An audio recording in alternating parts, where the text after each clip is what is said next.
My lords, your eminence, excellencies, ladies and gentlemen, good morning, good evening, good afternoon, depending where you are. And welcome to the Cambridge Center for Palestine Studies special session tonight, where we will be hosting 6 representatives of the Palestinian NGOs recently accused by the illegal Israeli occupation with contacts or branded, classified, categorized, depending where you read the news, as having links to terrorist organizations.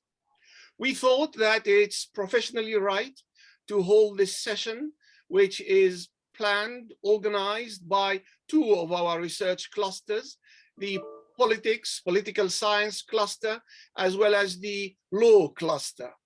There are many factors which we could talk about this evening. However, from our point of view as researchers, we thought that it's adamant and paramount to hold a semi-structured interview.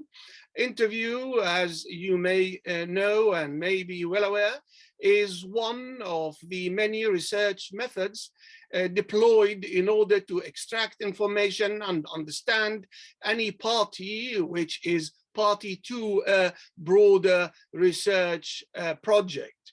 And clearly, this issue is of paramount importance. It has received quite a serious international media coverage, and we thought that hosting all the NGOs together would shed light on whatever positions, reasons stand behind their position, as well as the reasons, in brackets or without, of the illegal Israeli occupation to have announced them as such. We are delighted to have quite a substantial lineup tonight. And first of all, we truly appreciate the presence of 6 representatives of the Palestinian NGOs speaking directly from Palestine in what I think is an international premiere, all of them together at the same time, trying to put their opinion forward to the international community. But mostly, of course, we are definitely proud and delighted and honored, as usual, to have with us one of the leading figures of the Cambridge Center for Palestine Studies, Professor Richard Falk, who himself is a towering intellectual, public intellectual and academic, specializing in international law.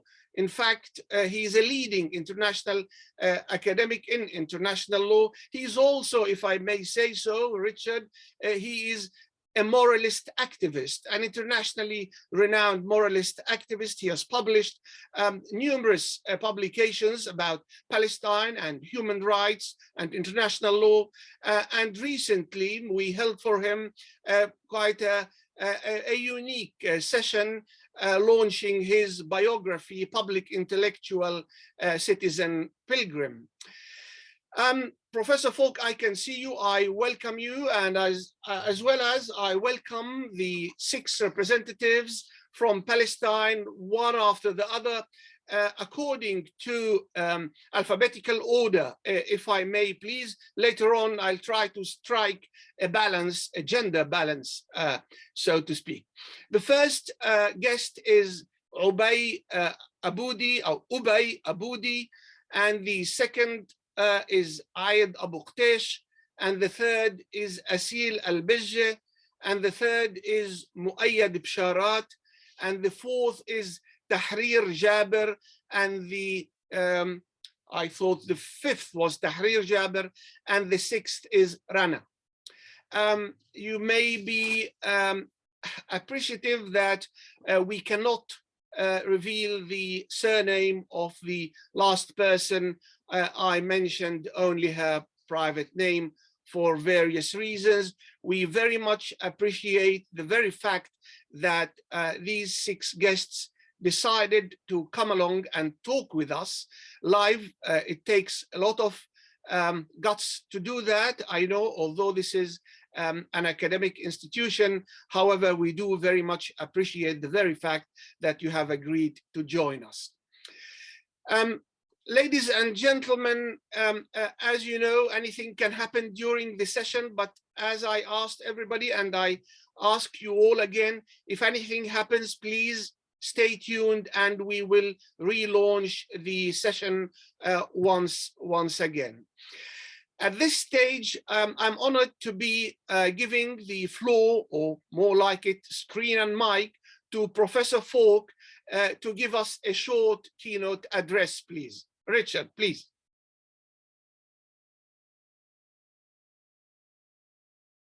Richard, we can't hear you. We still can't hear you, Richard. Thank you. Yes, now we can. Thank you.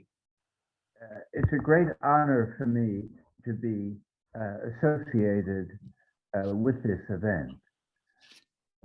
It shocked those of us that have long been critical of Israel for its human rights record when they took this unprecedented step of declaring highly respected and long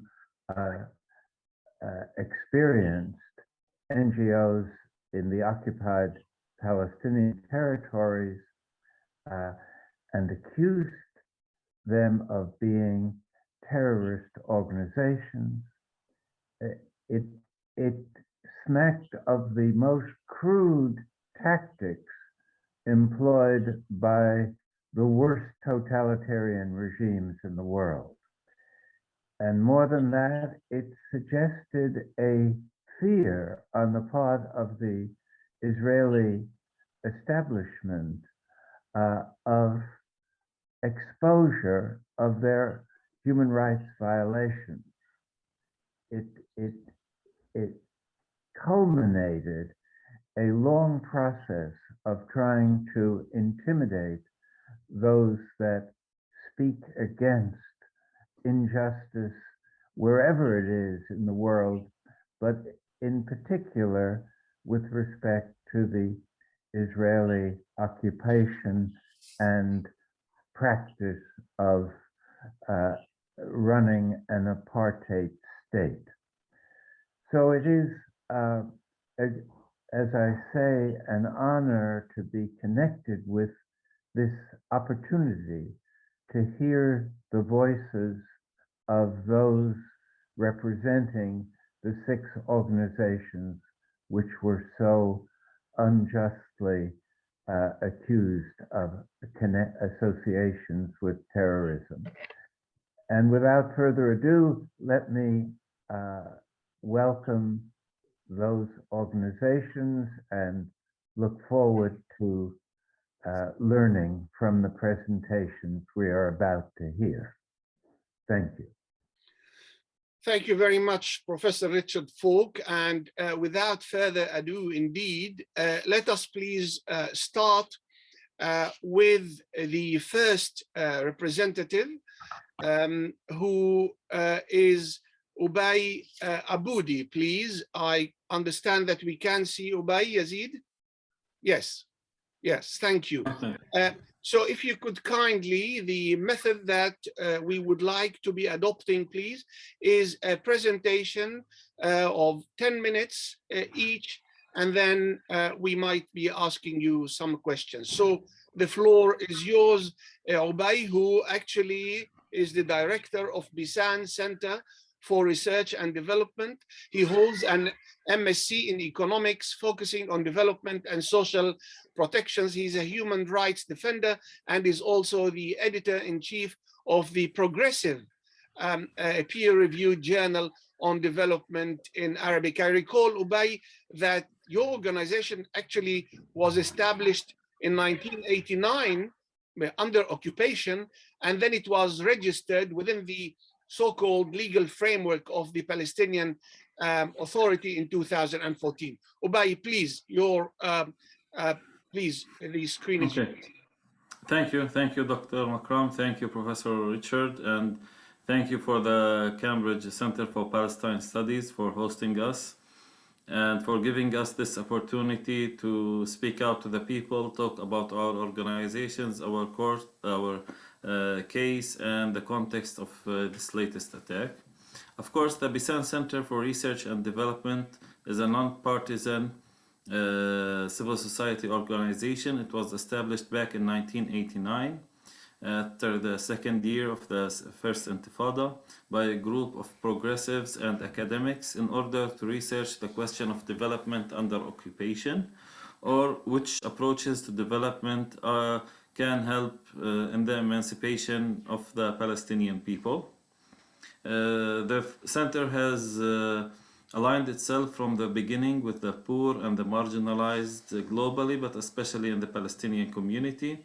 And we have worked to produce rigorous academic research over the past 32 years now since our establishment as part of our mandate in order to produce critical knowledge, understanding the context of the occupation, the conditions of what we call the development of the Palestinian society that has happened ever since 1948 and even before, and understanding also how socioeconomic and cultural and political rights can be achieved for the Palestinian people. The center works today on two approaches. The first one is producing critical development, critical knowledge on development, and the second is working to advocate for these approaches and trying to have working models on the ground of different approaches for development. On the first part, we work with researchers, with university students, with research centers. We cooperate here and globally, especially with our network with Scientists for Palestine, on producing this critical research. And on the second part, we work with local community, especially youth and community-based organizations, in order to advocate for certain approaches, raise awareness, and try also to mobilize people around the ideas of alternative approaches to development. For Bisan, the attacks on it are not new. We've been experiencing these attacks from the Israeli occupation for at least the last 10 years or so. These attacks have they started first of all as smear campaigns against the center, using organizations, right-wing organizations that are closely affiliated with the Israeli government, such as NGO Monitor, UN Watch, and other organizations. These organizations started a smear campaign, which is quite ridiculous because most of the data that they have, or they claim that they have, is easily rebuked by anyone who does simple research online. And they can find out that this kind of data is not even correct or does not even resemble anything close to reality. Of course, the attacks on the center have also increased in the past couple of years, and I would think that the biggest attack on civil society, not just the center, has happened since the arrest of Mohammed Halabi, the ex-World Vision Gaza director. His case, I think it was a turning point because they started shifting from smear campaigns to delegitimization of humanitarian work and delegitimization of approaches that critique also the occupation. As you all know, Mohammed Halabi was accused of a number of accusations, not very different from the accusations that we are facing today as organizations. Among them, transferring money to Hamas that is larger even than the World Vision Gaza budget for the past 10 years. And even also talking about the affiliation with Hamas then with World Vision and Mohammed Halabi, which was also quite crazy. The Australian government, which was the main donor for the Gaza program at World Vision, they sent a forensic audit team to Gaza, and they came out that all the claims, the Israeli claims, are preposterous. Mohammed Halabi refused to go with a plea bargain, and he has just went through his 167th trial because there is no evidence on him and they cannot even indict him. And he's been 5 years in prison right now, 5 years plus. The Israeli prosecution or legal system is bargaining with him, just say you're guilty and you'll be released. And he's establishing a heroic position, he's refusing to do that. So this attack, which succeeded in cutting the funding of World Vision, an international organization, has emboldened the Israeli government as a human rights abuser and war criminal also government. And they started to upend their attack on civil society organizations, which culminated in this declaration. Of course, before this declaration, we were not immune as organizations. We suffered from arrests of staff, vandalization of our headquarters, the stealing of our equipment, such as happened with Bisan and DCI in this summer. And these kinds of violations, I would also say that they were systematic, and the Israeli government has always had impunity in pursuing these kinds of activity. So what changed in this that made them go to this declaration? Of course, I would suggest that a lot of the Israeli campaign has reached its conclusion because all of the lies that they tried to spread, especially to donor countries about the organizations, were declared as propaganda. Their secret files, the 74 famous dossier that was given to European countries and representatives, it was dismissed as it didn't have any factual evidence condemning the organizations. So Benny Gantz, the war criminal, who will stand trial if there ever is a trial for Israeli war crimes in The Hague, he will be one of the first people to stand trial, has said on the day that they released the statement that we did this because European countries did not cut funding to the organizations. And this came actually as an admittance, I think, from the criminal, because he has also a sense of impunity, that they are using draconian measures against civil society in order to shut up our voices, in order to cancel our rules. Of course, after that, Jerusalem Post, which first published this article, also withdrew this article from its online pages. And this can also give indication of the complicity of Israeli media, especially like Jerusalem Post, in the instigation campaign against civil society. And they have with their declaration of the Palestinian organizations as terrorist organizations, they also followed that up with a military order about 10 days ago, 11 days ago, that also declares these organizations, according to the British mandate rules, as illegal organizations in the West Bank and Gaza. So what's the future after these kinds of decisions? I think this is the last bullet with the Israeli apartheid and occupation regime. This last bullet against civil society. What they can do further than this is come inside our offices and shoot us and our employees. They have nothing else to do except for that.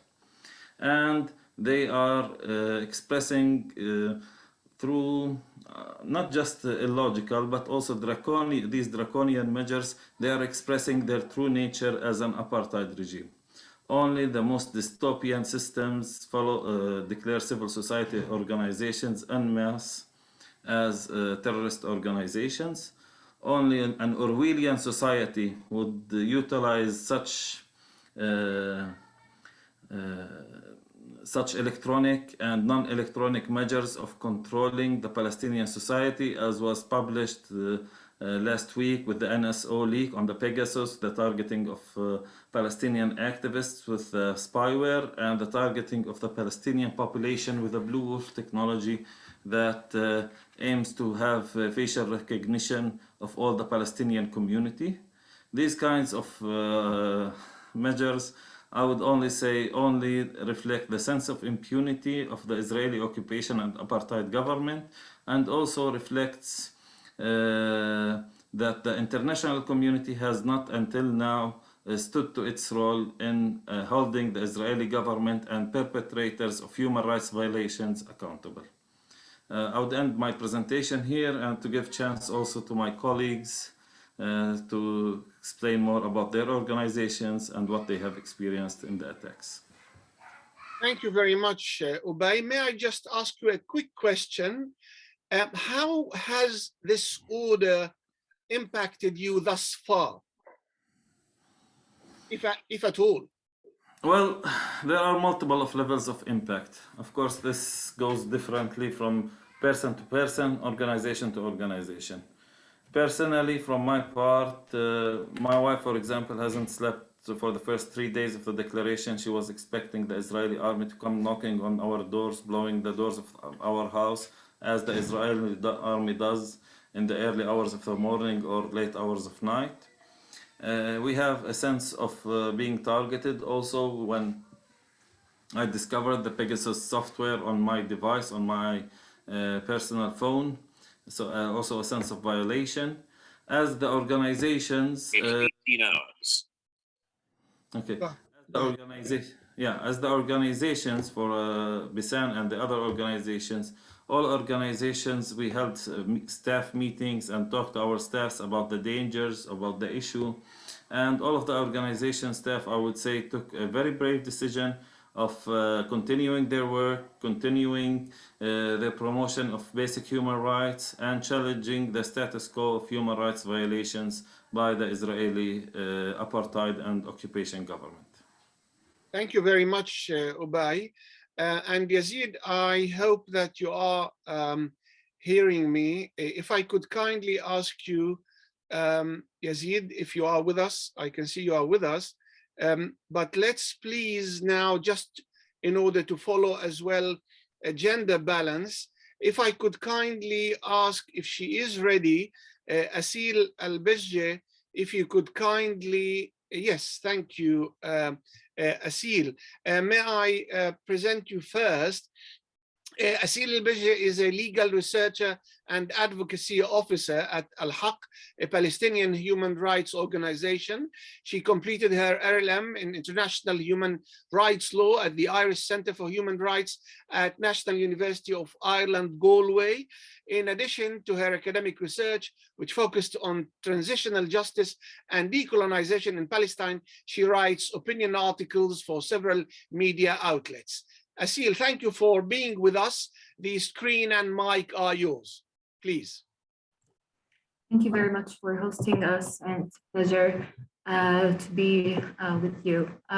So I'm working with Al-Haq. I would like to give a short overview of what Al-Haq does basically, and then maybe contextualize this latest attack by Israel within its apartheid regime. So basically, Al-Haq is the first human rights organization in Palestine, but also in the Middle East. So we've been operating for 42 years. And our mandate basically is based on documenting and monitoring violations of human rights against the Palestinian people based on international law standards. So we document and we monitor what is going on the ground, specifically in the occupied Palestinian territories, so in the West Bank, including East Jerusalem and the Gaza Strip. So we have this very strong connection with the people on the ground in terms of since 42 years, we have been documenting all kinds of violations, including house demolition, forced displacement, killings, and collectively also with other organizations, arbitrary arrest and torture. And we document these violations not only by the Israeli occupying authorities, but also by the Palestinian Authority and de facto government of Hamas in the Gaza Strip. And what we do with these documentation is we try to do advocacy and legal research, analyze them within the international law standards, and then push for advocacy at a local level, but also internationally at the United Nations. Recently, since the opening of the investigation at the International Criminal Court, also pushing for accountability for Israel's war crimes and crimes against humanity against the Palestinian people. We also do advocacy with policymakers, be it with at the EU level, at the European, at the EU level, or also regionally and locally. So this is in a nutshell what we do, but we also do, this is one of the most important things also we do is our work at regarding business and human rights. So we do also push for accountability and documentation for companies or corporate complicity in Israel's occupation and apartheid. Recently, we've also been pushing for, not recently, like since a decade or so, we've also been pushing for a change of narrative or enhancing the human rights discourse around the situation in Palestine. So we do capacity building, but we also, within our reports, we aim at normalizing or spreading a narrative where people identify the situation in Palestine as it is. That is that Israel is maintaining a settler colonial regime against the Palestinian people as a whole. And it's also one of the tools that it uses is the apartheid regime. So we've been doing this also jointly with other Palestinian civil society organizations. For example, with Al-Damir, we submitted a report to the UN Committee on the Elimination of Racial Discrimination 2 years ago, identifying that Israel has been, since 1948, committing the crime of apartheid against the Palestinian people as a whole. And that includes Palestinian refugees and Palestinians in exiles, and also Palestinians who are citizens in the state of Israel. And what I would like to identify is that this recent designation by first Gantz and then later transforming it into a military order and designating the 6 organizations as first terrorist and then as unlawful is not, but as a continuation of a systematic smear campaigns and suppression of any voice basically challenging Israel's apartheid regime. So we see this as an attack on civil society, but also as an attack on any voice, whether Palestinian or non-Palestinians, who tries to expose Israel's crimes and violations in Palestine. And this is basically also one of the analyses we do in our apartheid analysis. We say that one of the elements of the crime of apartheid is that there should be an intent to maintain this regime. Israel has been doing since 1948 is that it has been systematically suppressing any voice trying to challenge its regime through various means and policies and measures, including, for example, the use of widespread arbitrary detention, the use of collective punishment against the Palestinian people. So, for example, within the scope of collective punishment, Israel does punitively demolish houses because of Palestinians who they claim that they have been challenging its regime, and these include houses of member families. And then there's also the policy of withdrawing or revoking residency permits, punitively, of course. There's the policy of withholding bodies. Other than collective punishment policy, Israel also does systematically torture Palestinians in its detention and prison system. Maybe Rana of Al-Damir can talk about this more because this is the scope of their work. Also, what Israel does is that it systematically and excessively use force to kill Palestinian in disregard for our life. But protests, peaceful protests, we've seen this, for example, in the Great Return of March in the Gaza Strip, but also during arrest operations or during at checkpoints. So this is systematic that we always see Palestinian life and dignity basically disregarded. And the last element, or one of the elements also of how it suppresses any voice challenging its regime, is the attack on civil society, Palestinian civil society and human rights defenders. And Ubay touched on some of the policies that Israel does to suppress these voices within the organizations working to advocate for Palestinian rights. So, for example, it has been leading a smear campaign as against civil society organizations and human rights defenders in Palestine because of our work exposing its crime, and specifically because of the latest developments at the International Criminal Court, because there's potential for individuals such as Gant to be prosecuted at the International Criminal Court, and because also of our, as I said, the narrative that we're also trying to spread, including the mounting recognition of Israel as an apartheid state. So what it does is that Israel is trying within this smear campaign, publishing reports or lobbying politicians, or trying to push our donors and partners to stop funding Palestinian non-governmental organizations and human rights organizations. And try to spread this narrative linking our work, as you may be familiar with, terrorism, links to terrorism, and links to anti-Semitism, and links to BDS, for example, in order to push our donors and anybody who supports the Palestinian struggle to fear away or to be intimidated, basically. Other than that, in latest years also, it has been subjecting civil society organizations to physical kind of attacks, including raiding offices and confiscating their equipment. I guess DCI can here speak about their experience in the latest month.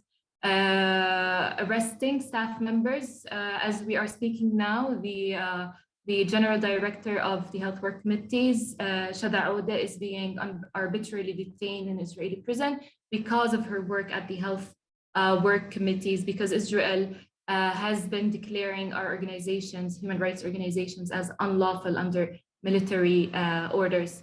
The list goes on, to be honest, but this is just a brief overview of what Israel has been doing against civil society organizations. And I think one important point to keep in mind when we talk about the Palestinian context and the role of civil society organizations and human rights defenders in Palestine specifically is even more important than any other context, because we're talking about a state that is enjoying impunity for above 70 years now. And it is really important to maintain these voices, be it a human rights defender who is doing legal analysis, or basically a person or an academic who is doing legal research, or an academia in academia. Any voice is critical to keep challenging Israel against its crimes against the Palestinian people until this impunity is ended, basically, and until accountability and justice and liberation is achieved for the Palestinian people. One last point is that although we are really at risk right now as the sixth organization of being, for example, arrested, and for our offices to be closed, and for our assets and properties at the office to be seized, we nonetheless see that this attempt to silence us will not stop us from what we do, because our struggle as the Palestinian people towards liberation is not something that ends by closing the office of Al-Haq or the office of Al-Damir or the six organizations. We will continue to advocate for our liberation regardless of all these attempts, but we do really need support and solidarity in any form to push these designations, to revoke them, basically, and also to end all suppression against the Palestinian people by Israel. Thank you very much, Asil. May I kindly just ask you, I mean, we are abroad, you are based in the occupied West Bank. Could I just ask you, because we read about it in the media, you are based, I believe so, you are based in Area A, which is technically, legally under the jurisdiction of the Palestinian National Authority, and all of a sudden you hear that you are classified, categorized, etc., as an organization having links to terrorist organizations. Have you received any document? Did anybody come knock on your door and gave you something? Did anybody call you, fax you, email you? So just on the point that we're based in Area A, I would like to point out that it's really about time to keep reminding ourselves that this is the Oslo Accords, and how it classified and fragmented us into all these areas is about a fiction, basically. So it's really not important whether I'm based in Area A or C, or in the Gaza Strip, or inside of Israel as a Palestinian citizen. Israel controls the whole land here, and it's discriminating against us systematically, and it is imposing its settler colonial regime against the Palestinian people as a whole. And the Palestinian Authority here does not have a say in that, because we are 6 organizations registered under Palestinian law. And this designation shows that really the Palestinian Authority does not have the authority to do anything about this. Regarding whether we have received anything, we did not. We received the news from the media. Some people in the room here as attendees may have heard the news before us even. So I received notification from friends, I remember, since as of the military order, and also when the designation was announced by Gantz.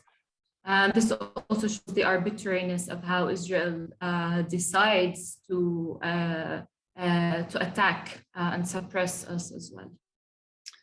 Thank you very much, Asil, for your presentation. We will certainly come back to you.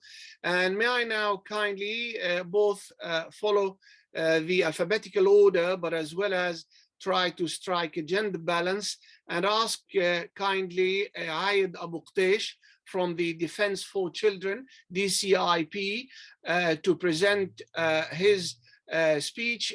However, let me just say briefly that Ayed has worked with the DCI Palestine since 2000 and currently holds the position of Accountability Program Director. The main focus of Ayed's work is child defense issues, including the documentation of cases of ill treatment and torture. Ayed studied social work and has master's degree in advanced studies in children's rights from Freiburg University in Switzerland. Ayed, the screen and mic are yours, and thank you for being with us, please. Thank you for the opportunity to speak about the work of DCI Palestine, as well as to speak about the latest decision to designate 6 Palestinian organizations as terrorist group. First of all, DCI Palestine is a child rights organization affiliated to international movement. Around the world, there are about 40 sections. The relation between these sections is coordination relations. So each section develops its programs, activities according to the particular needs in each community. In Palestine, we work on 2 levels. We work in order to on the Israeli level and on the Palestinian level, because we believe that Palestinian children's rights are violated by both authorities. So our main work is to document the violation against Palestinian children's rights. As a small organization, we do not have the capacity to document all the rights enshrined in the Convention on the Rights of the Child. So we concentrate mainly on the violation to the right to life, as well as the right to liberty. Under right to life, we concentrate on child fatalities and injuries, as well as settler violence against Palestinian children. For example, between 2000 and now, we documented the killing of 2,200 Palestinian children. The majority of those children were killed during Israeli military campaigns against Gaza Strip. For example, during the latest campaign against Gaza, we documented the killing of 61 Palestinian children on the hands of the Israeli army. on the campaign that took place in summer 2014, we documented the killing of 550 Palestinian children. So far this year, we documented the killing of, in addition to the 62 Palestinian children in Gaza, we documented the killing of 15 Palestinian children in the West Bank. What we noticed during our documentation that Israel do not respect any of the standard of international humanitarian law principles, mainly the principle of proportionality, distinction, and necessity. And the tactics that Israel use in its military campaigns go against these principles. For example, the what so-called Dahya doctrine, it aims to put as much pressure on the civilian people through intensifying the bombardment towards civilian areas in order for civilian people to put pressure on the militant groups in order to surrender. And another tactic is Hannibal directive, and usually Israel activates this directive whenever there is an attempt to arrest an Israeli soldier, because for Israel, a dead soldier is better than a captured soldier, because Israel do not want to find itself in a situation where they have to bargain or make prisoners swap with the Palestinian groups. And this clarify the importance of the issue of arresting and imprisonment and the mentality of the state of Israel as a tool of controlling Palestinian people who are living under occupation. So whatever it takes, if there is an attempt to arrest an Israeli soldier, the Israeli army have the right to open fire in a very intensive way, even if it led to the killing of the soldier himself, because they do not want to have an arrested soldier. And this manifests the importance of the issue of imprisonment in the mentality of the Israelis. So when we talk about the issue of child prisoners, every year Israel arrests between 500 to 700 Palestinian children and interrogating them and prosecute them in the Israeli military legal system that lacks all fair trial guarantees. Children who are arrested by the Israeli army exposed to different types of ill treatment and torture during this process since the early beginning of their arrest until they are prosecuted in the Israeli military legal system.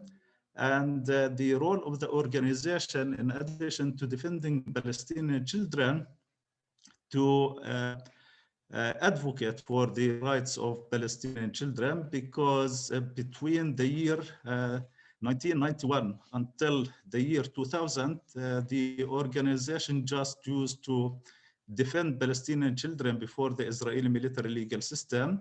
But we came to the conclusion that it's almost impossible to defend the rights of Palestinian children inside the Israeli courthouse, because the main role of the military court is not to administer justice, but to control people who are living under the Israeli occupation, among them children. So the military court itself, it mentioned in its report that the indictment rate, it's more than 99%, which means that almost everybody who passed through the Israeli military legal system at the end of this process will be indicted by the Israeli military legal system. And I don't think that there is any legal system in the world that the indictment rate as high as the Israeli military legal system. And the other, because we believe that almost it's impossible, so we try to advocate for the rights of Palestinian children who are arrested and prosecuted by the Israeli military. We start to collect affidavits and statements from Palestinian children who are arrested, and where they inform us about their experience and the types of ill treatment and torture that they exposed to. And we advocate for these rights. So as an organization, we defend children as individuals through representing them in the Israeli military legal system, and as a group through the advocacy work that we do on the international level. So, and also through our presence in the Israeli military legal system, all the information that we collect from the documentation unit and from the legal unit, we use it in our advocacy. So we submit report to different UN monitoring bodies like the Committee on the Rights of the Child, the Committee Against Torture, and other human rights committee, in addition to special procedures, as well as to the human rights councils. And we share this information with the state parties because we believe it's the responsibility of other state parties to put pressure on Israel to abide to its legal obligation under international human rights law. And here it's important to indicate that Israel is almost a state party to all all core international human rights instruments. But when it comes to the rights of Palestinian children, Israel argued that the international human rights law is not applicable to Palestinian people who are living under occupation. What's applicable is the international humanitarian law without, part of it, which is the humanitarian aspect of the international humanitarian law, without clarifying exactly what humanitarian aspects entails or means. So for Israel to have organizations like DCI and other human rights organizations that expose its and disclose its violation against Palestinian people, it's too much, because Israel invests so much money in order to make cosmetics and to maintain itself as the only democracy in the Middle East. So for a group of organizations that can achieve and can tarnish the image of Israel on the international level, so Israel started its campaign against this organization, let's say 10 years ago. But before, Israel was disguised in the form of civil society organization when they launched this campaign against this organization through NGO Monitor, Camera, UN Watch, and other civil society between two brackets organization, because Israel wants to show itself as a democracy that allow a human rights organization to work in Israel and in the occupied territories and give them the freedom to do that. But the civil society organization did the job in order to criticize and to delegitimize and to defame this organization.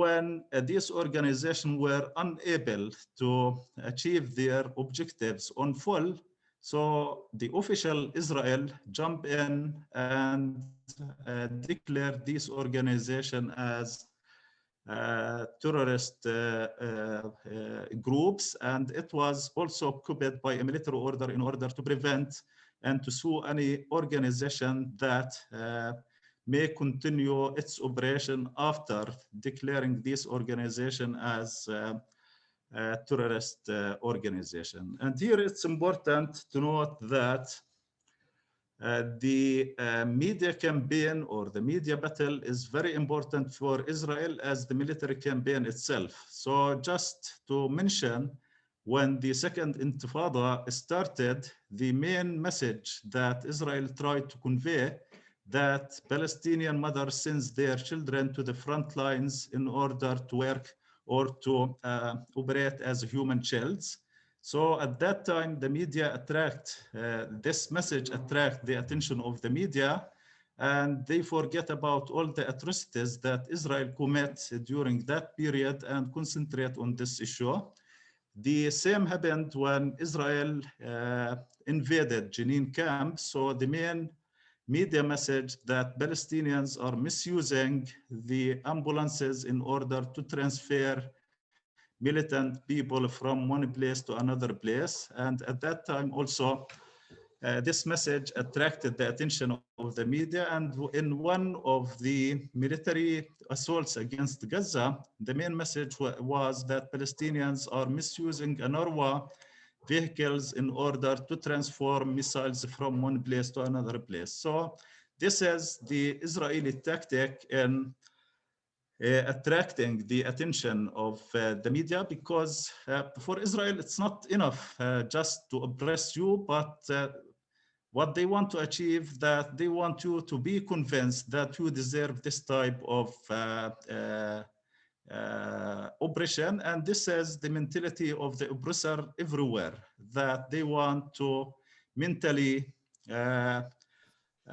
suppress you and let you believe that you deserve this type of practices. So Israel during the last all the time, they justify their practices against Palestinian people under the pretext of the security, for the security, and they managed to sell this issue for the international community, because everybody and every official, when talking about the right of Israel to defend its security, and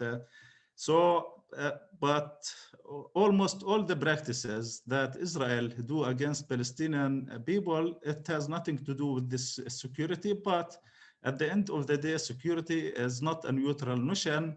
It's part and parcel of the ideology of the state as a Zionist state that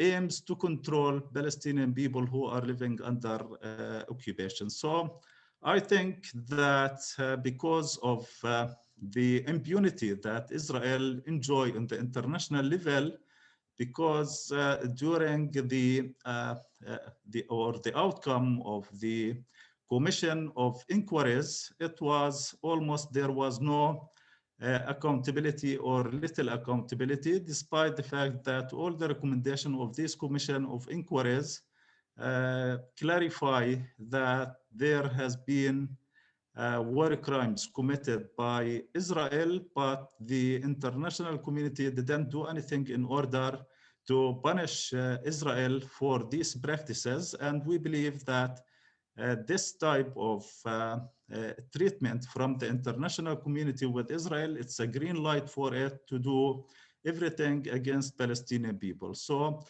during the last period, Israel tried to avoid physically attacking human rights organization and civil society organization.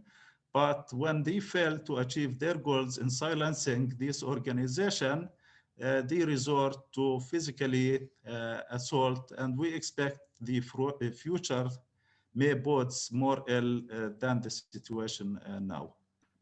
Thank you. Thank you very much for this presentation. Ayed,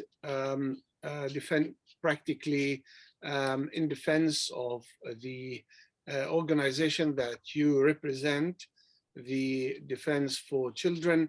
And now we would like to move, please, to women's organizations. And we are delighted to be having with us Tahrir Jaber, who is the Executive Director of the Union of Palestinian Women Committees. She is clearly a women activist and a member of the Engineers Association. We have been hearing about Tahrir for some time, and we are honored to be having Tahrir with us presenting her case, please. Please, Tahrir, the mic and the screen are yours. Thank you. I think it's important today to mention that it's the occasion of the declaration of the independence of the Palestinian state. and which was declared in 1988. And we hope to achieve our dream of real independence of our state in the historical Palestine. First of all, I would like to highlight the work of UPWC, the Union of Palestinian Women Committees, which is a grassroots women organization established in 1980 by the effort of volunteers from the West Bank and Gaza. The goal of the organization was to empower Palestinian women to defend their socio-political rights. UPWC goal is to build a civil and democratic progressive community free of all forms of discrimination and against women, and as well in all social classes. UPWC struggles to empower Palestinian women and develop their circumstances to achieve real equity between men and women, as well as equity among all social classes. The union considers itself part of the Palestinian national movement that struggles against the Israeli occupation, which is illegal occupation, to achieve the national independence. The union believes that the role of women in resisting the occupation is right, that guaranteed by the whole of the international laws. UPWC networks with progressive international and regional networks who rejects colonialism to raise the Palestinian women voices and expose the Israeli crimes against our people. During our resistance to the Israeli occupation and the whole, the long period of struggling since 1988, we commit to the international agreements such as the Convention of the Elimination of All Forms of Discrimination Against Women and the Security Resolution number 1325, which is on women, security, and peace. All these international agreements and conventions guarantees our political rights. Our question is, why does Israel criminalize our guaranteed natural right and consider it terrorism? What we actually doing is UPWC is providing key services to women who are living in remote areas, especially the areas that are classified C areas. We have our different programs such as psychosocial support, legal counseling, economic empowerment for women through establishing women cooperatives, in addition to providing early childhood education for around 2,000 children in the remote areas in West Bank and Gaza. This is make us to raise a question that came through the military order by the Israeli occupation, that everyone who deals with this institution is an outlaw and subjected to be arrested.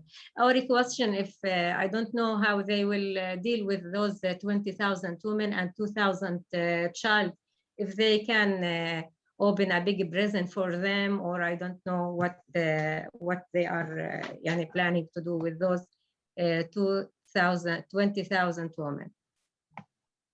Our colleagues talk about the legal issue and the declaration and the military order, but I want to I will not repeat, but I want to emphasize that we, the sex organization, reject this political and illegal decision.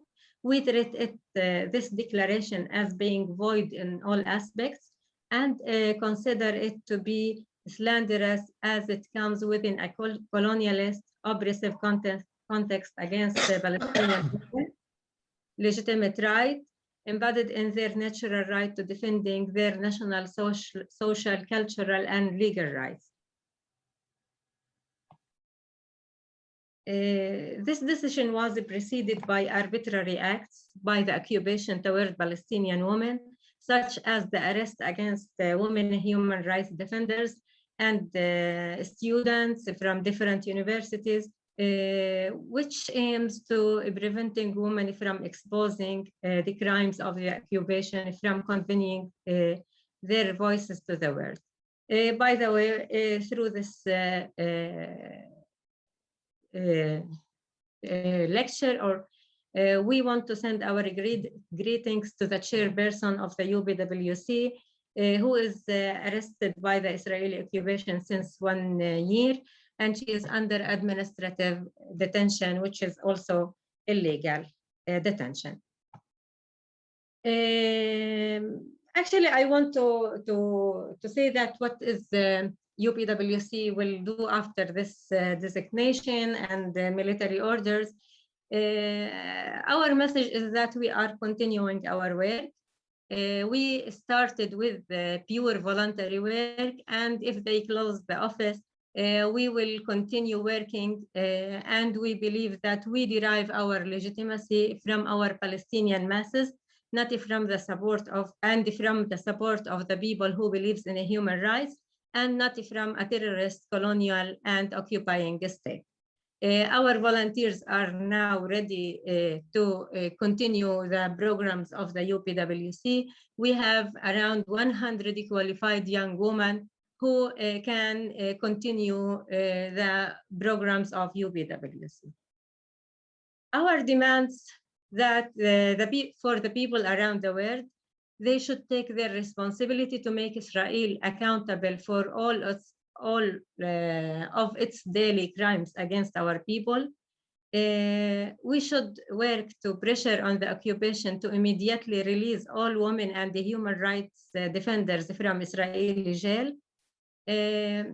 We would like to ask for the importance of providing protections for the Palestinian human rights defenders, especially women, and to request to pressure on the European Union and to remove the terrorism clauses as internal conditions placed to donor funding of civil society organizations in Palestine.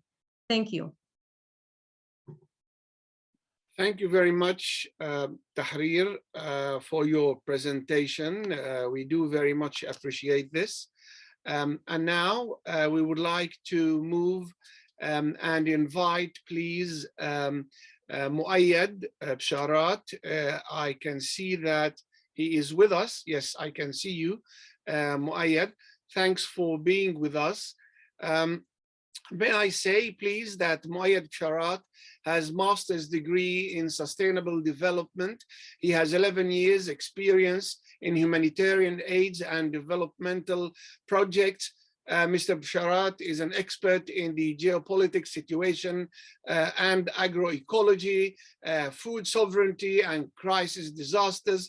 He has participated in many national and international conferences about food sovereignty, and Muayyad Bsharat is women, youth, and peasants defender. Muayyad, we are delighted to be having you with us. So the mic and screen are yours. Please talk us through your presentation. Thank you. Thank you for the invitation and for this opportunity for us as the sixth organization to talk about this illegal order against the Palestinian civil society in general. As you see in my background in the photo, this is a kind of action to protect the Palestinian civil society in general, and we believe there is like the international solidarity. It work to support this strong organization that work on the ground, and they have the trust and credibility with the donor and even UN agencies. I will start to talk about UAC, Union of Agricultural Work Committees. UAC is a Palestinian non-governmental organization registered in 1980, established in 1986, and is registered according to the Palestinian law of the Ministry of Interior. UAC is considered as one of the largest agricultural developmental institution in Palestine, and it was established by a group of volunteers and agronomists. WAC is based in its beginning in the voluntary work. Due to that, WAC formed hundreds of agricultural committees in West Bank and Gaza Strip. So WAC is a grassroots organization, reflects the small scale and peasant fishers and women, rural women needs and concerns. WAC is an independent organization, politically neutral as per its by laws, policies, vision, mission, and practices even. WAC abide and is guided by the national sectorial strategies and policies, as well as the international laws and standards set by the UN Security Council and General Assembly resolution that focus on the Palestinian rights of the freedom, development, decent life on their land that is recognized as occupied territories in the past. WAC adopt and apply a human rights based approach while designing and implementing its project that range from this is the whole work of WAC. It's like starting from agricultural development and implementing of water intervention, capacity building of peasants, women and youth, development of rural women, livelihood in general, legal awareness, emergency response, and other agricultural projects. Our achievement from establishment in 1986 till now, WAC installed more than 3,000 kilometers of water pipelines to serve the agricultural lands in West Bank and Gaza Strip. We rehabilitated more than 10,000 hectares of grazing land to preserve the natural pastures and even the biodiversity. We rehabilitate and reclaimed more than 20,000 hectares of lands, which is in area C, to protect the soil from erosion and to plant more and more seedlings. We building more than 2 million square meter of retaining walls. To adapt the climate change and water scarcity, we implement more than 300,000 cubic meter of water harvesting from rainfall. Since 2003, WAC established local seed bank and succeed in preservation and propagation of more than 50 indigenous vegetable varieties, and supported to the farmers and small-scale farmers as free. Another thing, WAC support the peasants to plant more than 2 million fruit seedlings in all areas in West Bank and Gaza Strip. Also, WAC implement and conduct more than hundreds of income-generating projects to youth, to women in general. Always WAC to build the capacity of the peasants, women, and youth. We implement and conduct more than 2,000 training hours per year. WAC even winning to its role, just not its locally and nationally, it's even internationally active. WAC, we win 5 international prizes in 2014, 2015, and 2021 in 3 subjects, main subjects: food sovereignty, poverty reduction, and preservation of indigenous seeds. Also, WAC is like the coordinator for the Arab and North Africa region in Levaya Campesina, which is the largest peasant movement in the world, which is include 200 million of farmers and peasants in all countries in the world. So this is the act of WAC on the ground. We serve more than 20,000 farmers in Gaza and West Bank each year. We implement more than 40 to 50 projects per year in all area.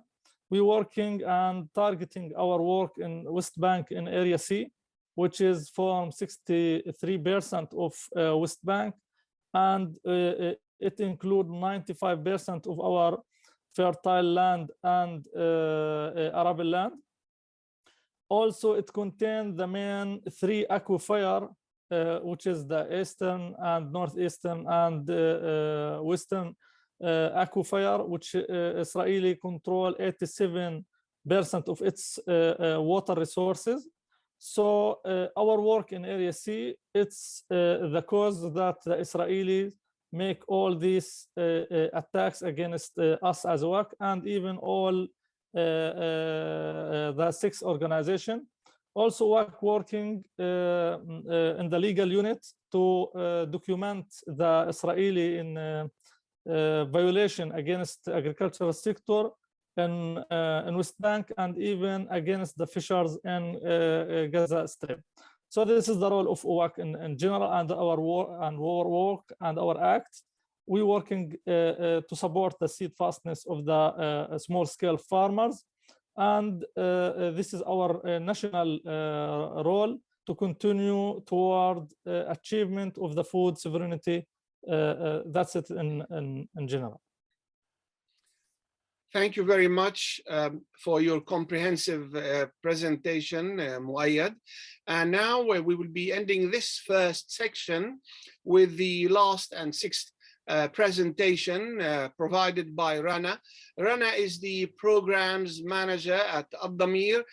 She reports on the organization's work across its 4 units, providing legal support to political prisoners, conducting advocacy to protect their rights, documenting and monitoring detention conditions and violations on their rights, and building skills and awareness locally.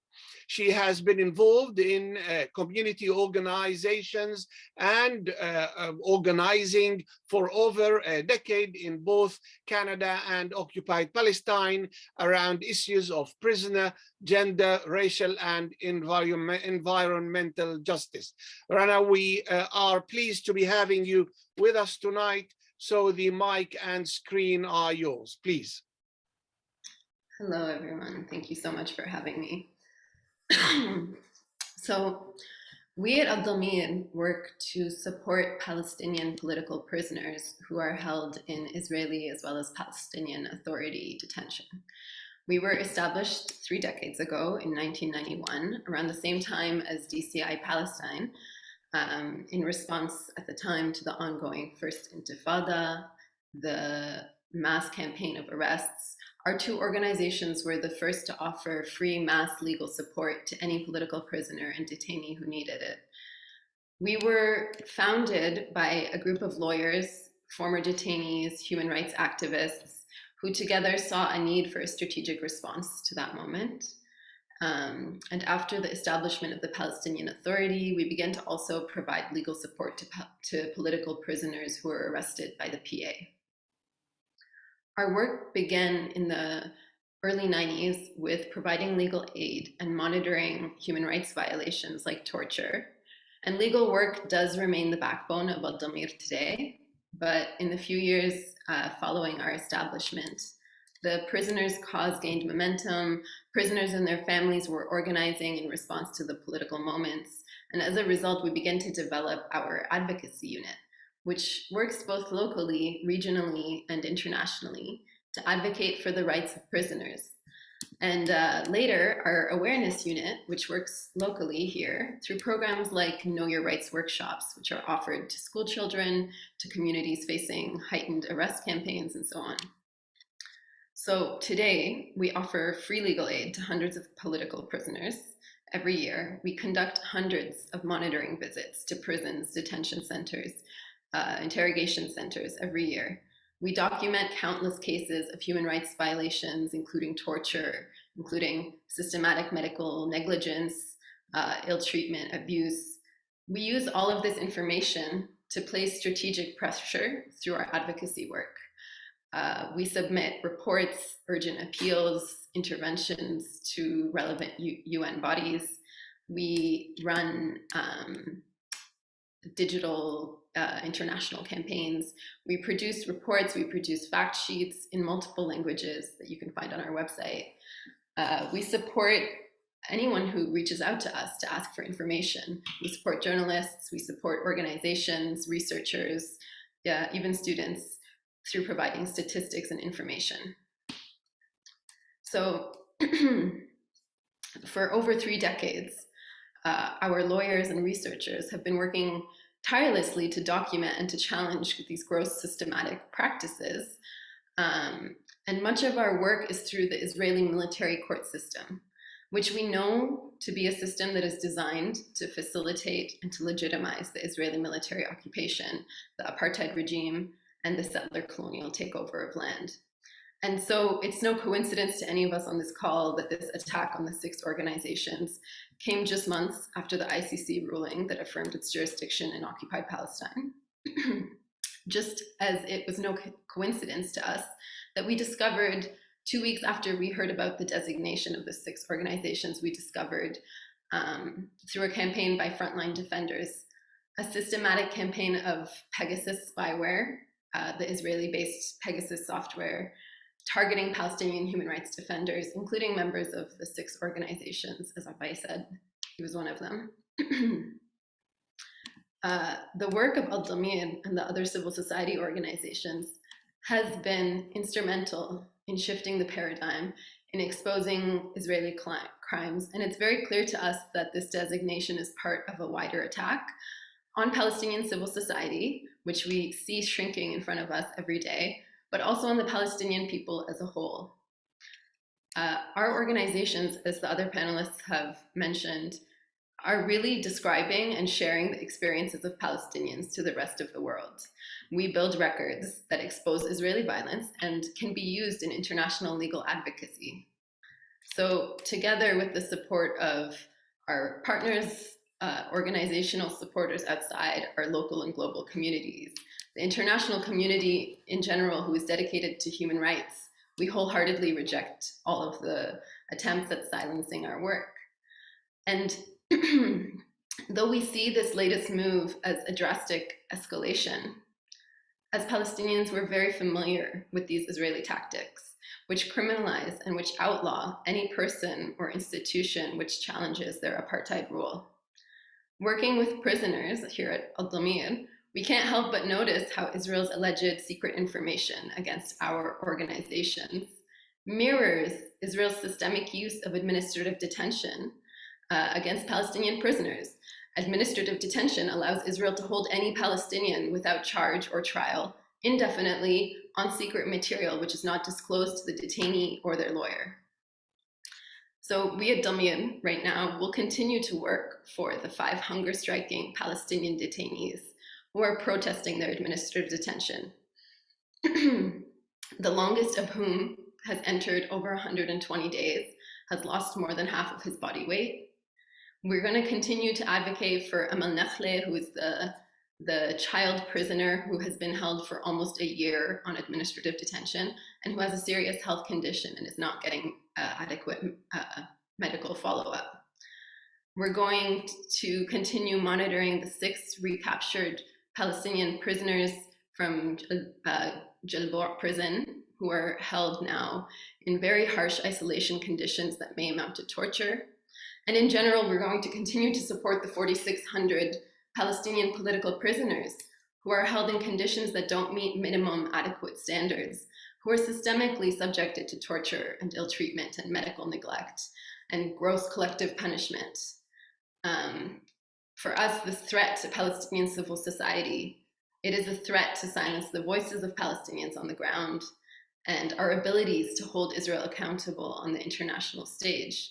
But it's precisely because we understand the importance of our work that we can't stop working despite the risks that we're now facing.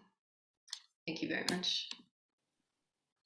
Thank you, Rana. I received 2 questions which you may wish to answer, please.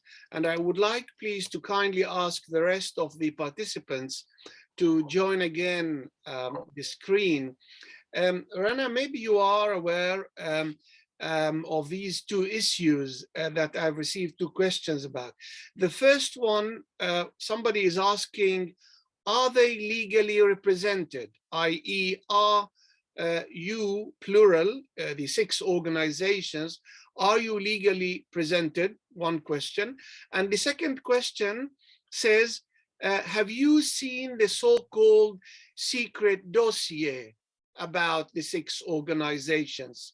If I could kindly ask you first to address these 2 points, just in order to clarify to everybody what is it that we are discussing, please.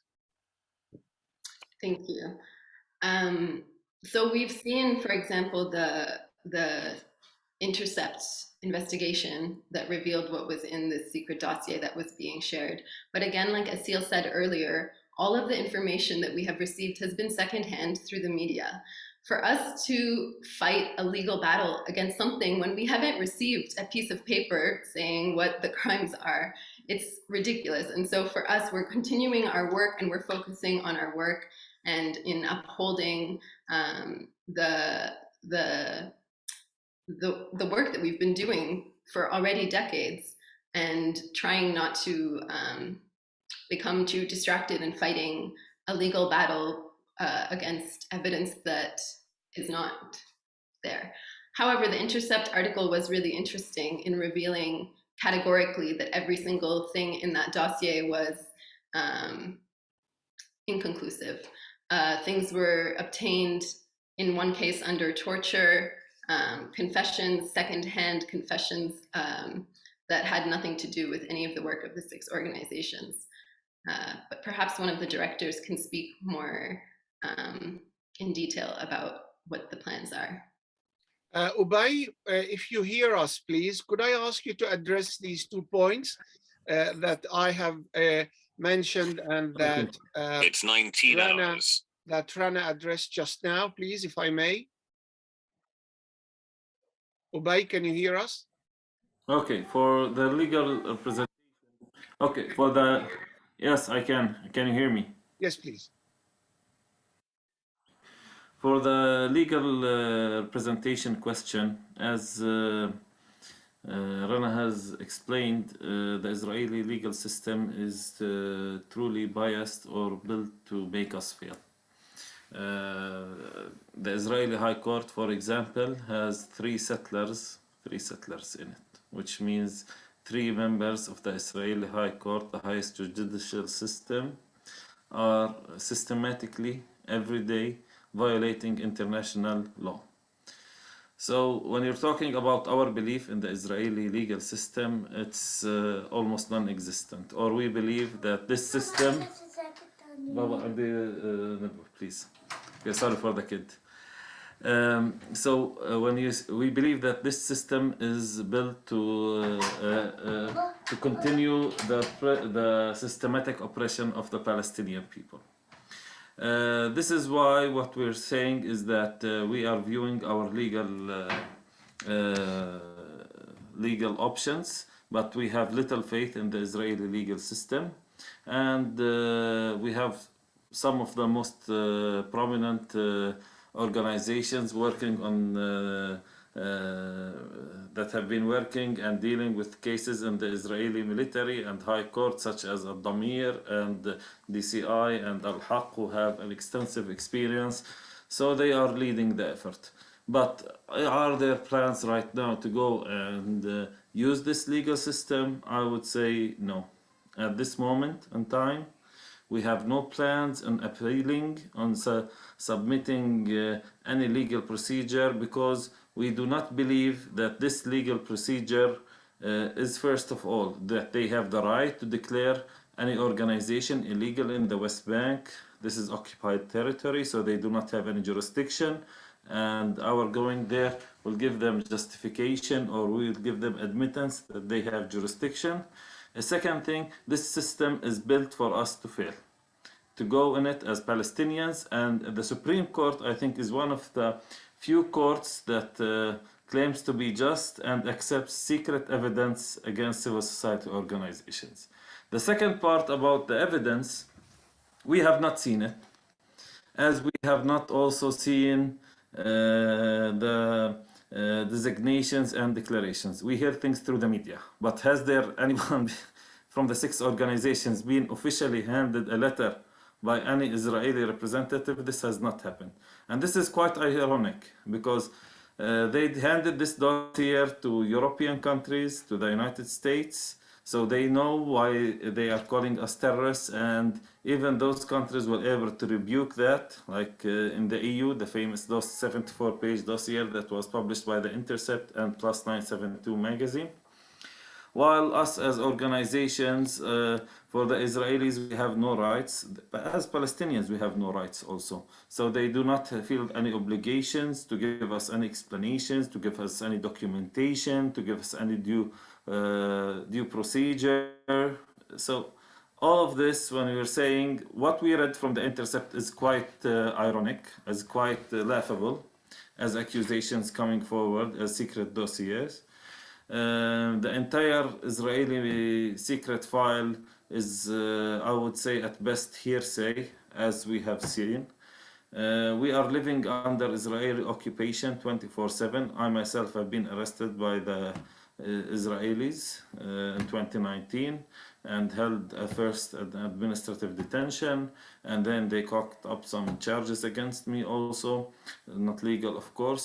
So would you believe that organizations that have been working 30+ years, the youngest organizations among us, or like Al-Haq working for 40 years and have been systematically violating these laws, they would have been operational for all of these years? They already have laws against money laundering, their claims. They already have laws against being members of designated terrorist organizations, and they, I would say this with full confidence, they have nothing, they have no proofs. They have what they did in this declaration is human rights work as illegal. So now they can come and put us on trial for working with Bisan or Ad-Damir or DCI or any one of the other organizations. They can come and even arrest people that are doing services to us, a researcher for Ad-Damir or a lawyer that's defending the cases in the courts can easily be transferred from being a lawyer defending political prisoners to being a political prisoner in himself or herself. So this is a blatant attack. This is irrational. This is the true face of an Orwellian government and Orwellian apartheid and occupation system that is built on the ethnic cleansing of the Palestinian people. Thank you, Ubay. Now, Asil, I'd like, just before I move to Professor Richard Falk, to ask you a question. I have known your organization, Al-Haq, for at least 3 decades. And what strikes me immediately when I noticed that Al-Haq is one of these 6 organizations is the following sentence: they are arresting the lawyers of those customers, so to speak. So how actually do you feel that you are in the same basket as other organizations, whereas your work normally is in defending those organizations? Asil, did you hear? Yes, but if I have understood the question correctly, arrested the lawyers, meaning your organization, which is a human rights organization specializing in particular in law, international law, is actually classified similarly as the other organizations. You have got many lawyers in Al-Haq. To me, it struck me as they are also arresting, in brackets, for the moment at least, they have not invaded your offices as far as I'm aware, but you are in the same basket like the others, although you are mostly lawyers and defending normally other organizations and clients, in brackets.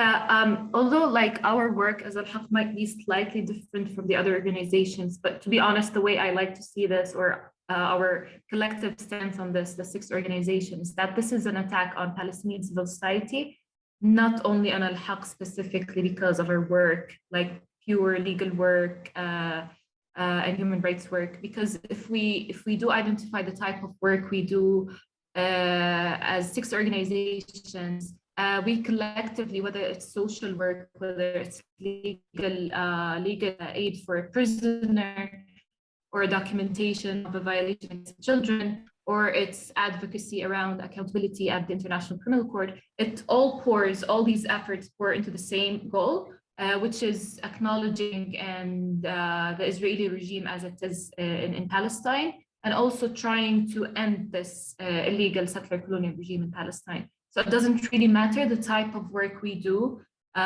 meaning that, as I said, the different example, we see this as a political attack by Israel on Palestinian civil society and an attack on any voice, basically challenging its crimes and violations. So because any attempt within Israel's impunity is important, whether supporting Palestinian farmers in Area C, or whether supporting prisoners or children. So we work on thematic subject and in different legal tools and techniques and ways. But yeah, our work basically pours into the same goal. Thank you very much for clarifying this, Asil. And now I'd like to move, please stay with us, obviously, we will come back to you. I'd like to move to our section, which is comments and analysis provided by the internationally leading international law academic, Professor Richard Falk, who is a senior member of the Cambridge Center for Palestine Studies academic board. And I'd like, please, to ask you, Professor Falk, about your impression. But before asking you about your impression, I'd like just to remind those who have just joined us that we have just heard testimonials from the representatives of 6 Palestinian organizations, NGOs, who are based in the occupied West Bank, ranging from prisoners, children, women, agriculture, development, law. What has been your impression and your take, having observed in the last hour their testimonials, please? Well, it was extremely informative and illuminating as to the nature of Israel's perverse use of law to suppress law.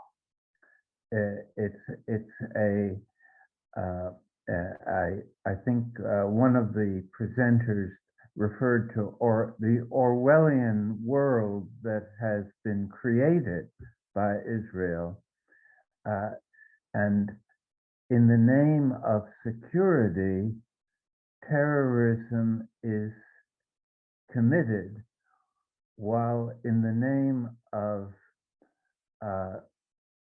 justice, law is invoked. And this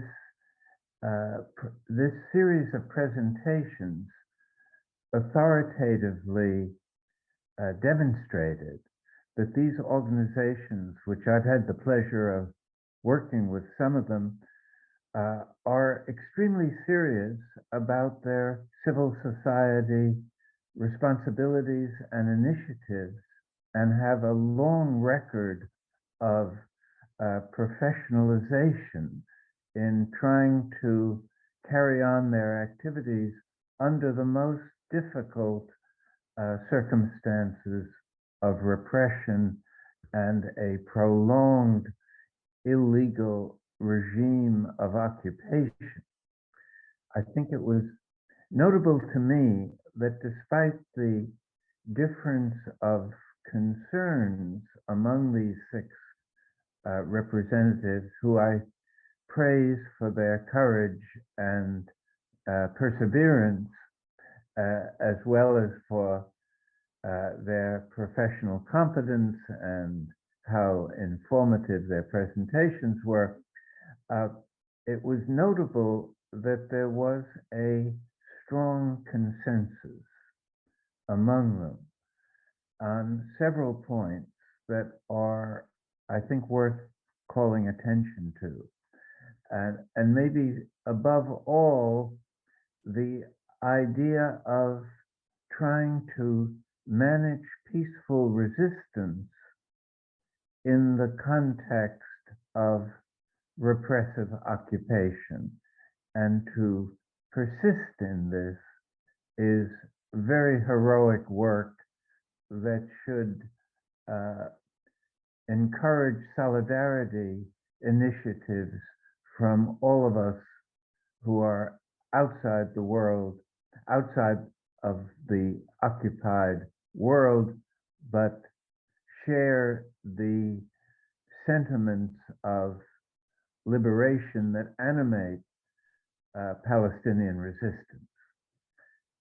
It's a call to action from the international community, both its organized realities at the UN and elsewhere, but also international civil society has both a responsibility and an opportunity to act in a meaningful way and to challenge another aspect of consistency in the presentation, and that is Israel's capabilities to abuse law are coupled with a pervasive mechanism of reliance on impunity, so that there is this pattern of lawfare lawfare to suppress human rights and human rights defenders, coupled with the non-accountability of the way in which this kind of abuse is carried on. And that means that on the one side, there is this use of lawfare as an instrument of repression. And that should be clear. Even if Israel uses the language of law, the reality is policies and practices of repression that are correctly identified with an apartheid state and an apartheid sensibility. So that lawfare as deployed by Israel annihilates the rule of law. And that's an important cost that Israel is in a way inflicting upon itself, because when it does this to others, it inevitably undermines its own relationship to Israeli society, the relationship of the Israeli state to the society. I think it's very notable and encouraging that the discourse of Palestinian resistance has now normalized what some of us have been arguing for some time internationally, that the whole experience of establishing a Jewish state in a non-Jewish society is a prime instance of settler colonialism. And it is historically notable that this establishment of a settler colonial state occurred at a historical moment when colonialism was collapsing around the world. And that has had an impact because of the illegitimacy which was pronounced in the Israeli case. It requires a more severe standard of, more severe forms of repression to maintain stability. Because given the loss of credibility of settler colonialism, the resistance of an indigenous population is unavoidable and inevitable, and to stop that resistance requires more severe techniques and methods. And Palestinians, in one sense, should be encouraged because these methods have become signs of a certain form of Israeli desperation. They're smart enough, the policymakers are smart enough to know that to brand organizations of this high reputation as terrorists is bad public relations. And so you have to ask yourself, why would they do this? Why would they pay the cost, the public relations cost of this kind of branding technique?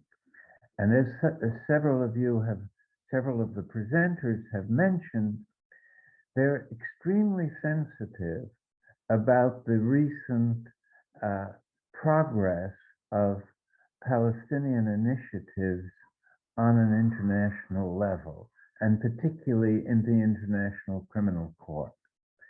And it is this effort to so distract attention. It's not, this order is not only directed at these 6 organizations, it's also a way to get the international discussion to be focused on whether or not it's reasonable to deal with these organizations in this way and what should be done about it. It shifts the conversation away from Israeli criminality, as the ICC was investigating, to these questions of how the Israeli state is responding to civil society at a time when superficially you would think Israel was more secure than ever in its history. Thinking of the so-called Abraham Accords, the diplomatic relations with Arab neighbors, the absence of a high-profile armed struggle form of resistance. So you have to ask, why is Israel acting so nervously in making this kind of extreme gesture of repudiation of international human rights standards? And I think the only plausible answer is that they feel they're losing what I call the legitimacy war. And they know that the legitimacy war has controlled political outcomes, most notably in South Africa. And they see that as a greater threat to them than violent resistance. In other words, the loss of legitimacy is what has prevailed in each of the major anti-colonial wars. And the United States experienced this in Vietnam. It controlled all the battlefields, air, naval, and land, and yet lost the war. This is a pattern that was repeated in all the colonial anti-colonial struggles. And in South Africa, the lessons for the Israeli political class are clear. One has to stop this legitimacy war from proceeding to its conclusion, which will be synonymous with Palestinian liberation. So I think the stakes are extremely high, and the understanding should be increased in the degree to which this political moment is a sign not only of Israeli recourse to intensified repression of civil society, but of desperation in their search for, in their quest to retain a measure of legitimacy internationally. Richard, may I kindly ask you, please? You were the special UN rapporteur to Palestine, and assuming, obviously, thus far, we do not see any physical legal action or by force by the Israeli occupation, but assuming something happens, assuming tomorrow the military invades their offices or indeed their houses and arrest some of them, not from an Israeli military occupation so-called legal system point of view, rather from international humanitarian legal law or legal system or humanitarian law, international law. What can the UN or the international community or any legal body in the world do, and how should they be reacting to such measure? The legal potentialities are virtually unlimited. It's really a question of political will. The UN Security Council, since the year 2005, has developed this notion of responsibility to protect, which it misapplied in Libya, in my view, in 2011, but it would be very applicable to the situation of this persisting illegal occupation, that the international community has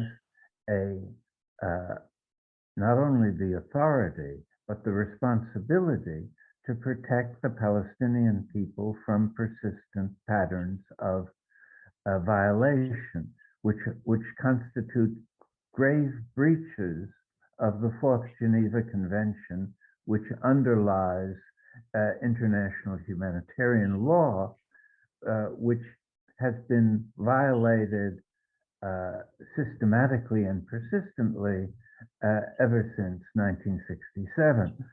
So that the issue really reduces, it's not an issue of law, it's an issue of politics, and most specifically of geopolitics.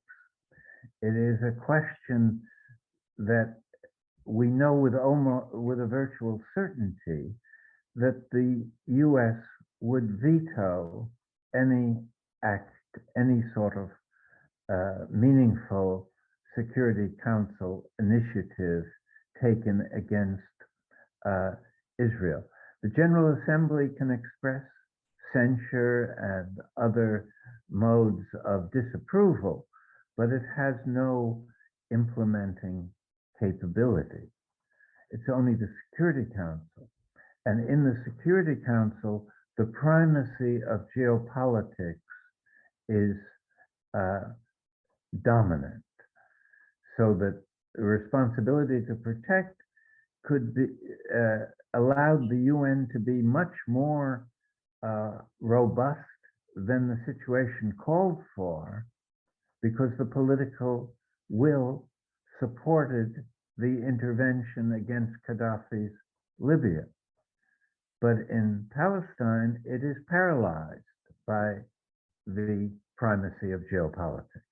Speaking of international relations, and since you are now in the States, in California, what do you make out of the move by so-called leading Democrats calling on Blinken to get over his hesitancy and unambiguously denounce Israeli action against Palestinian human rights organizations?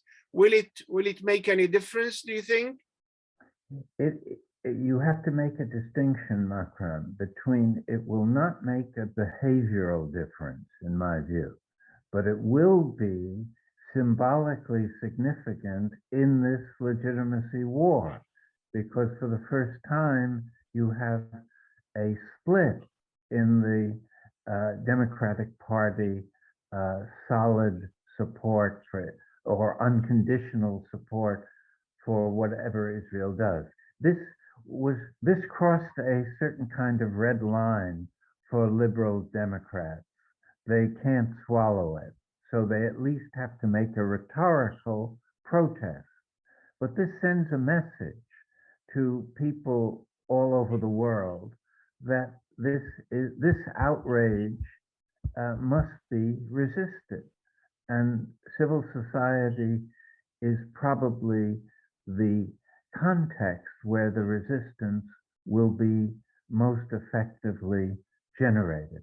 And again, the South African antecedent experience is very instructive, because it was in civil society activism, not intergovernmental pressure, that brought an end to the apartheid regime in South Africa. Thank you, Richard. May I just please now go back to our 6 panelists and ask each one of you kindly to answer the following question in 3 minutes, please. What do your organization, expect from the PNA, the Palestinian National Authority, the Quartet, or the UN and the US, please? May I ask you again to go back exactly the way we started? Ubay, please. Okay, thank you. Thank you also, Professor Richard, for the legal analysis. Look, for my part of my organization, this is a big question. What is the PNA expect the Palestinian National Authority? I think that the most important thing that the PNA can do is leave the absurdity of relying on the Oslo Accords and Israel respecting its part of the Accords. They have violated every part of it, and this attack and designation on civil society that is registered, we give our annual reports to the Palestinian Authority, to the Ministry of Interior, and the respective other ministries like Ministry of Justice and others. They have oversight over our work, and we get our registration from them. So this declaration by Israel is not just an attack on the Palestinian civil society, it's also an attack on the Palestinian Authority, and they should respond in the same manner, which is holding Israel accountable by also leaving this process, the Oslo process, the Oslo Accords, which have not led to freedom, emancipation, or a free and democratic Palestinian state.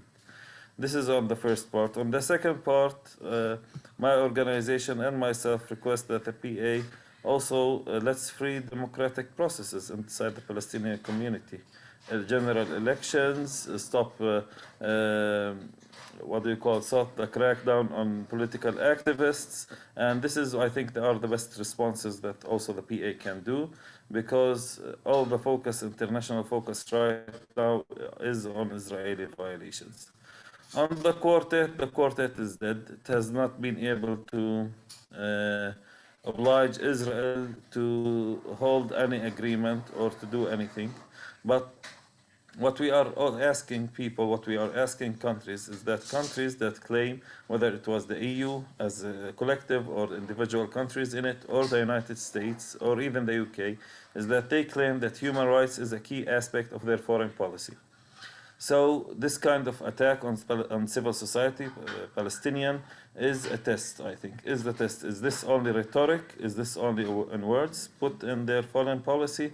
Or is it in practice? And I think how the international community acts here will have repercussions all over the world. We have seen the start of this repercussion in Russia, the oldest and biggest human rights organization in Russia was just declared illegal last week, and I think we'll have also this kind of repression from all undemocratic governments worldwide on civil society as a result of this Israeli repression, and not this kind of repression not being answered or not being Israel not being held accountable.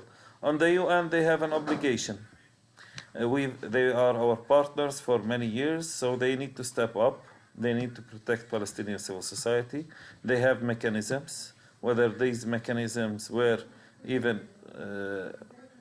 there are many practical examples. Some of them can be hosting these organizations in UN buildings, employing these staff as staff under UN protection, ensuring that funding to these organizations is not cut through the Israeli mechanisms, because the UN has also immunity in that kind of sense. Holding Israeli officials also accountable to that. They have multitude of international accords that Israel has signed that it has violated with this declaration. And we look also at the Security Council. It had closed behind the doors discussions on the issue of the 6 organizations being declared as terrorist organizations, and Israeli authorities plans to build 3,000 plus new settlement homes in the West Bank, which are both violations of international law and international humanitarian law. So I think also the Security Council has obligations. What I'm trying to say here is that this case that's happening in Palestine now will have repercussions globally. And I do agree with Professor Richard when talking about liberal Democrats. Liberals around the world, a key aspect of their foreign policy is civil society. So this kind of attack on civil society will mean an end and shift in the global discourse for the coming decades. Because a lot of the work that has been done, a lot of the funds that have gone to civil society have set up a certain global norm, and this global norm is now being attacked. We are looking, we have heard some good words from some countries, but we have not seen any action until now. What we demand is concrete action to hold Israel accountable for its violations of Palestinian rights and the attack on civil society as part of its systematic oppression and systematic occupation and apartheid system of the Palestinian people. Thank you, Ubay. Thank you very much. May I kindly please move to Asil? Can you hear me, please, Asil? Yes, thank you for the question. I think for the Palestinian Authority, what do we expect as civil society, but also as Palestinian people, or I'd like to speak on behalf of myself here, is that what we have been seeing also by the Palestinian authorities that has been acting as a mediator for suppressing also Palestinian voices in ending the Israeli colonization in Palestine. And this has been very evident in the last year. Here also I'm emphasizing what Professor Falk said. The more repression, the extreme repression we're seeing by the Palestinian Authority and by Israeli authorities is a sign of that they are in a shaky position towards Palestinian voices. And so it is ironic that today we're speaking on the Independence Day, but since that date going on, we've seen entrenchment of the colonization of Palestine. Specifically, since Oslo, we've seen more settlements, a continuation of the denial of Palestinian refugees to return, more settler violence, more physical fragmentation in checkpoints and in all these, and the annexation wall So what we would like to see from the Palestinian Authority is a reconstructing the whole regime in a way that ensures that the Palestinian people are represented. So this should be done through a democratic process election in a way that ensure all the Palestinian people are represented, not only the Palestinian who are in the occupied Palestinian territory. And this is one of the demands that we've been calling for as Palestinian civil society as well, is the revival or the revival of the Palestinian Liberation Organization in a way that stops negotiating and initiating these so-called peace efforts with your colonizer in an attempt to seek a state, but rather in a way that we go back to our struggle towards liberation of Palestine. And for the international community and the UN, I would also echo what Professor Falk says.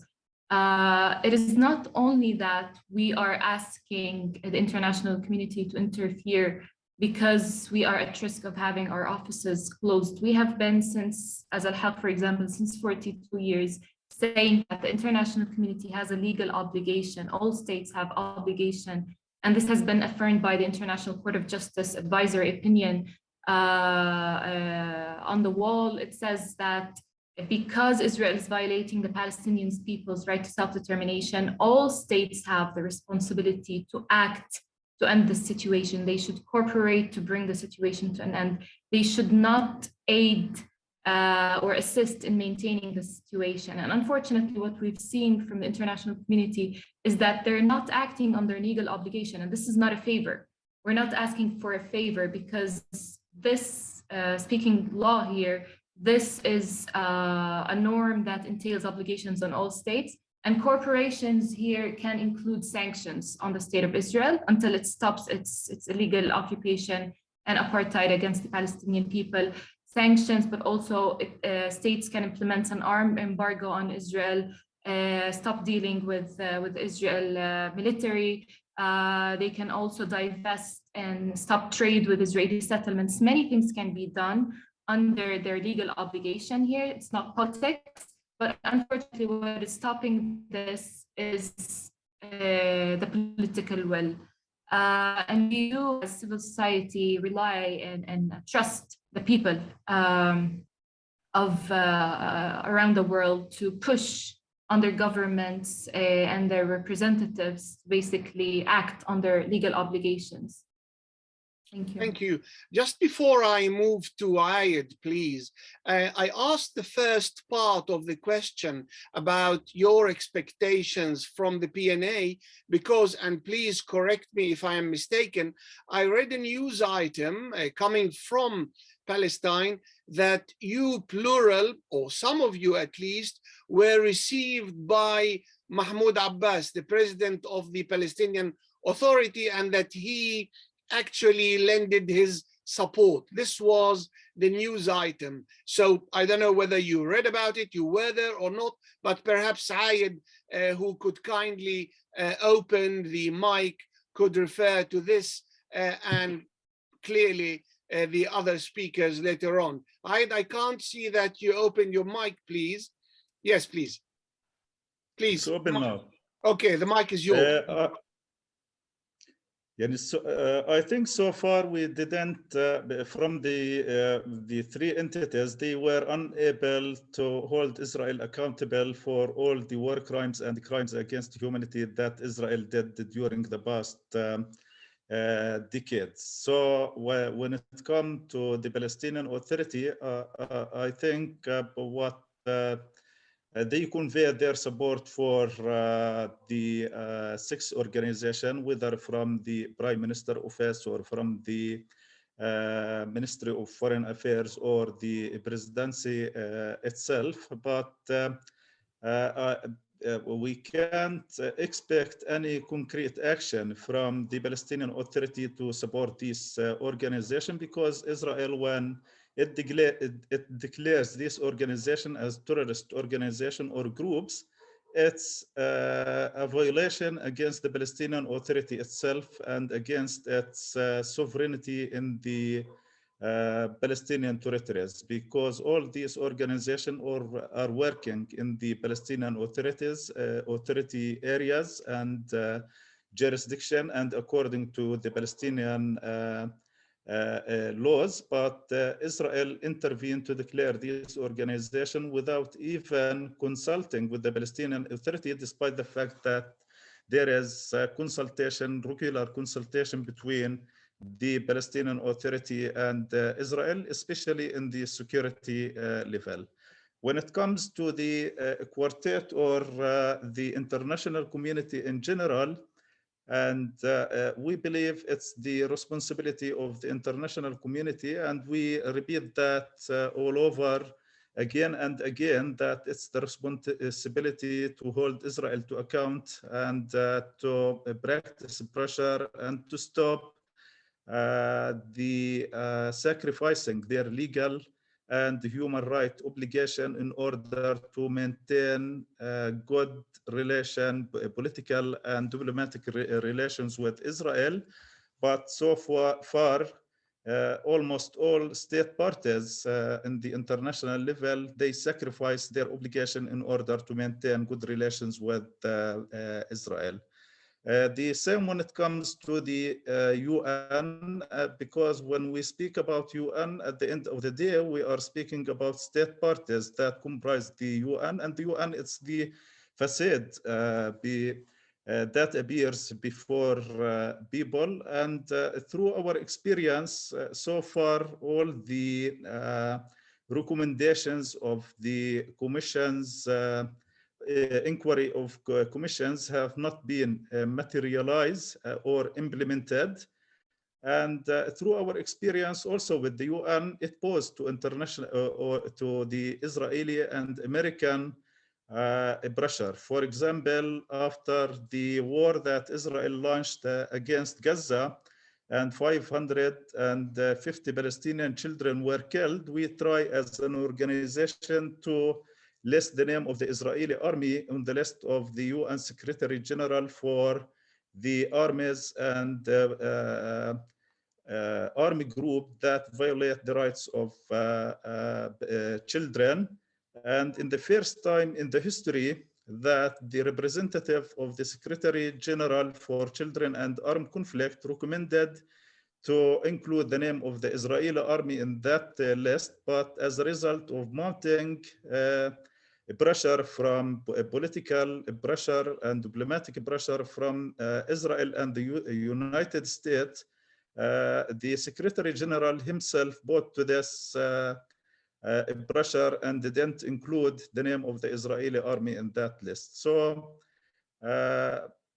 through our experience and the atrocities and the war crimes that Israel committed in the past, and there was no action from the international community, so we do not expect so much, despite the fact that the international human rights principles are on the stake, because what Israel did against Palestinian human rights organization will be copied by other regimes all over the world. Thank you very much, Shahid, for this account. And may I kindly now move to Tahrir, if you could hear me, please, and have your take on the matter, please. Thank you. Our demands for the Palestinian Authority is, first of all, to stop commitment to the all agreements with Israeli occupation and enhance the steadfastness of the Palestinian people and support them to practice their right of resistance as people living under occupation. The second point is raising the case or going to the International Criminal Court to make the occupation accountable for its crimes, not only against this 6 Palestinian organizations, but the whole crimes they do daily against our people. Also, the Palestinian Authority can take a political position by declaring some of the colonial organizations as terrorist organizations. We know there is a lot of organizations working in the settlement in the West Bank, which are, according to the international law, they are working illegally.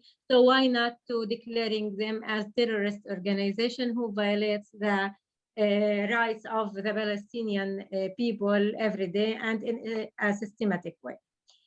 For the international community, our big demand is ending the occupation against our people. Because of that, if we are not under this colonial regime, maybe we are working in a different organization or education or etc.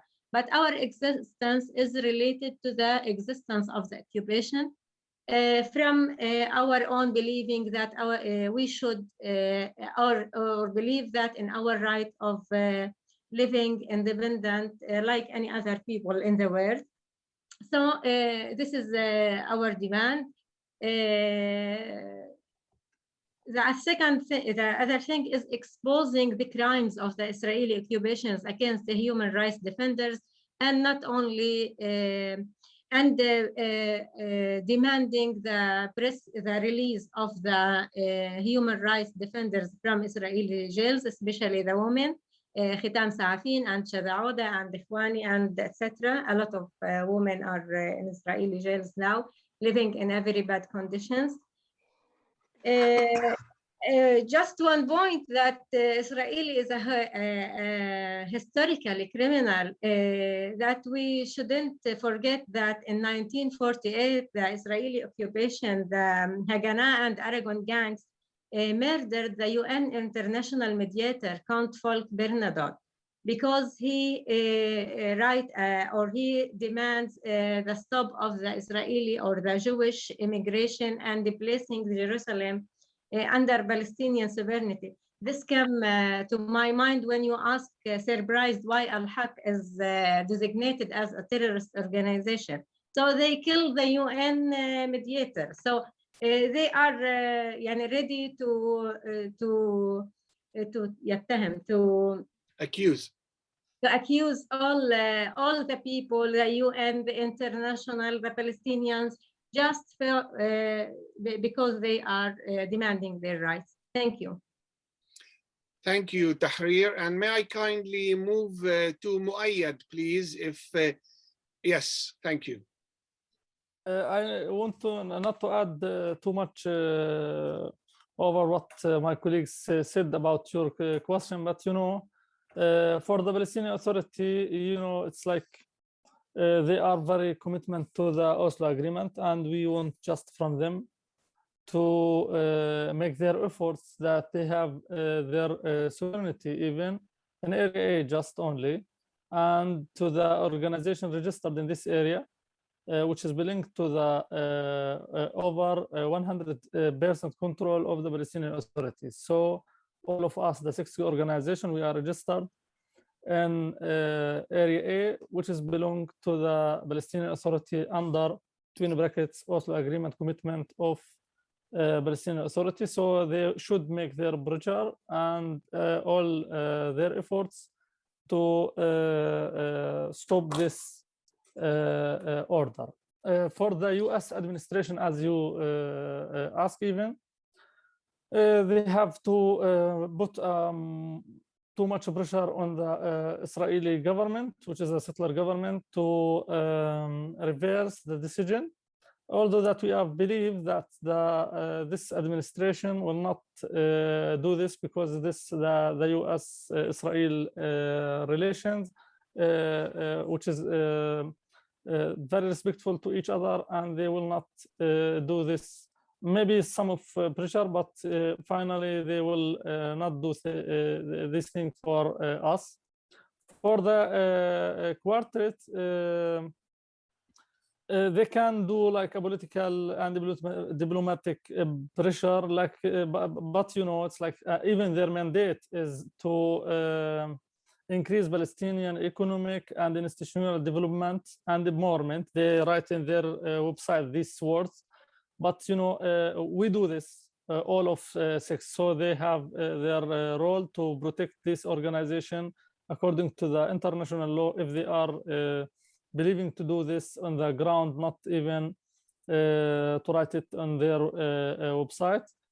Finally, for the UN, we expect that the UN, especially the Security Council, to condemn the decision in the last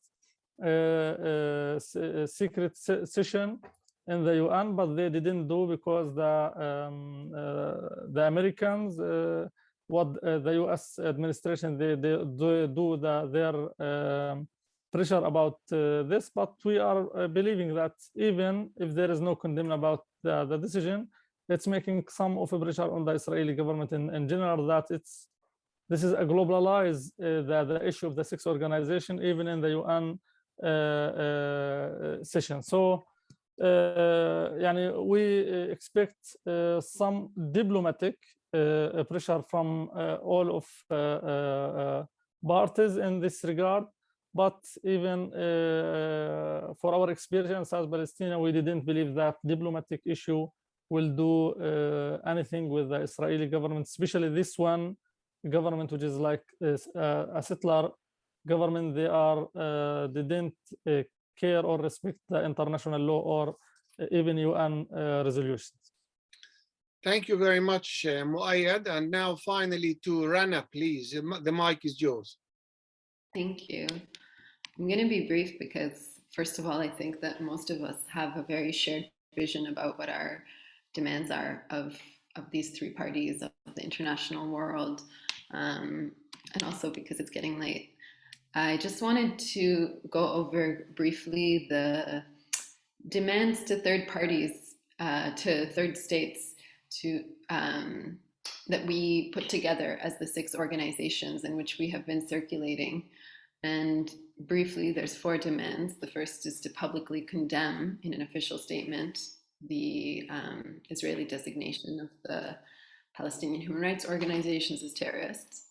The second is to use their good offices to demand that Israel fully rescind the designation. The third is to ensure that banks and financial institutions located in their territories and under their jurisdictions are put on notice to dismiss the designation as inapplicable.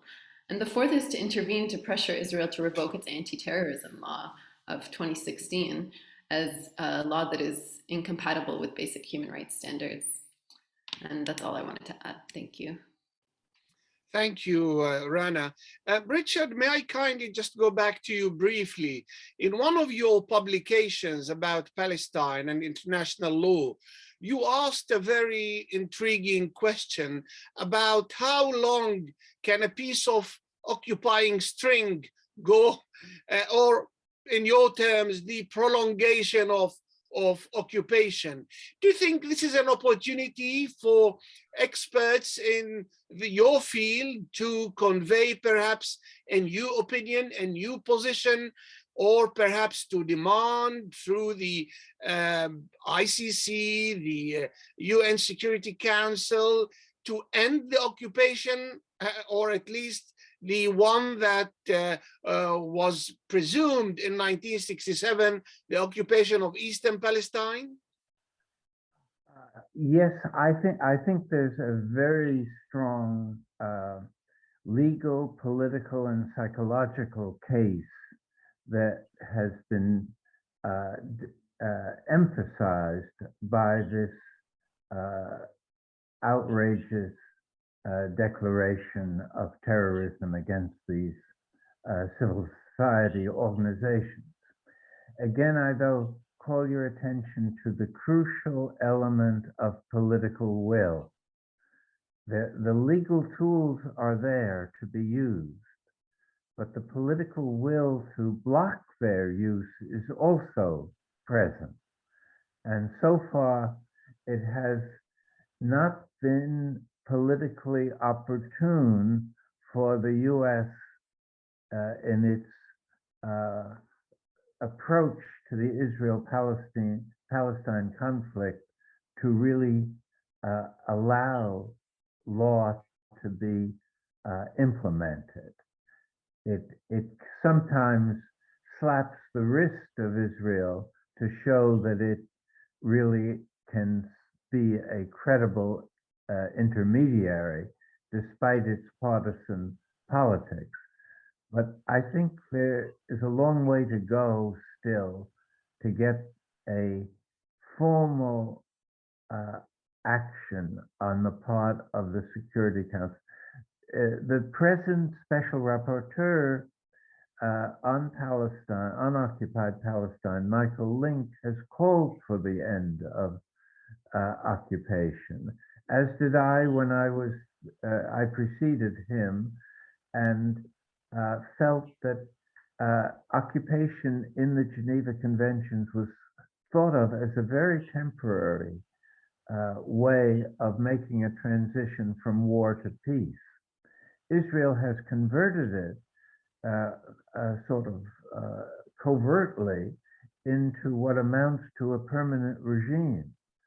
And that really violates the spirit, and I would argue, the normative force of international humanitarian law. And there is just a final thing that when South Africa refused to adhere to the International Court of Justice opinion on Namibia, it was then called Southwest Africa, its mandate over Southwest Africa was repudiated by the General Assembly, and Namibia began to move toward an independent sovereign state. So there are lots of opportunities to explore ways of intensifying the pressure that has been brought about by Israel's crossing this red line of misusing terrorism in such a blatant way. Thank you, Richard. I'd like to end with the following question, note and question, which came from a professor of psychology, a member of CCPS, who commented as follows and asked the following question. Brilliant, sad, the best you have ever put together. I'm proud to be part of CCPS. However, could you please ask the panelists to let us know how has this order impacted their families so far? Could I ask, please, each one of you to comment in a few, just in a couple of minutes, a few sentences, please. Could I ask you, Asil, for example, to start, please? I think I'll leave the personal impact to Ubay because I know he has a personal experience specifically with Pegasus because his phone was also hacked. But I'll talk about the collective impact of this designation on our work, 6 organizations. Because since Israel's attack on civil society since decades, we've been trying not to engage with these attacks and to focus our work on our work because we know that Israel's aim is to basically stop us from doing what we do.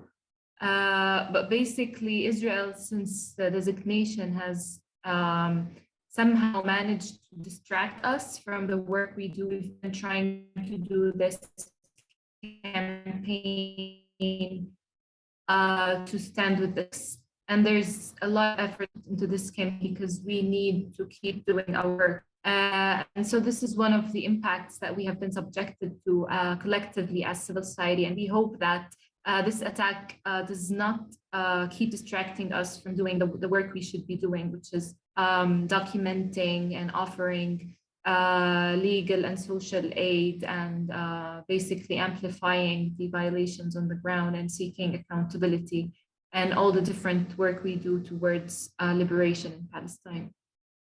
Thank you, Asil. Ayed, could you please comment on this, please?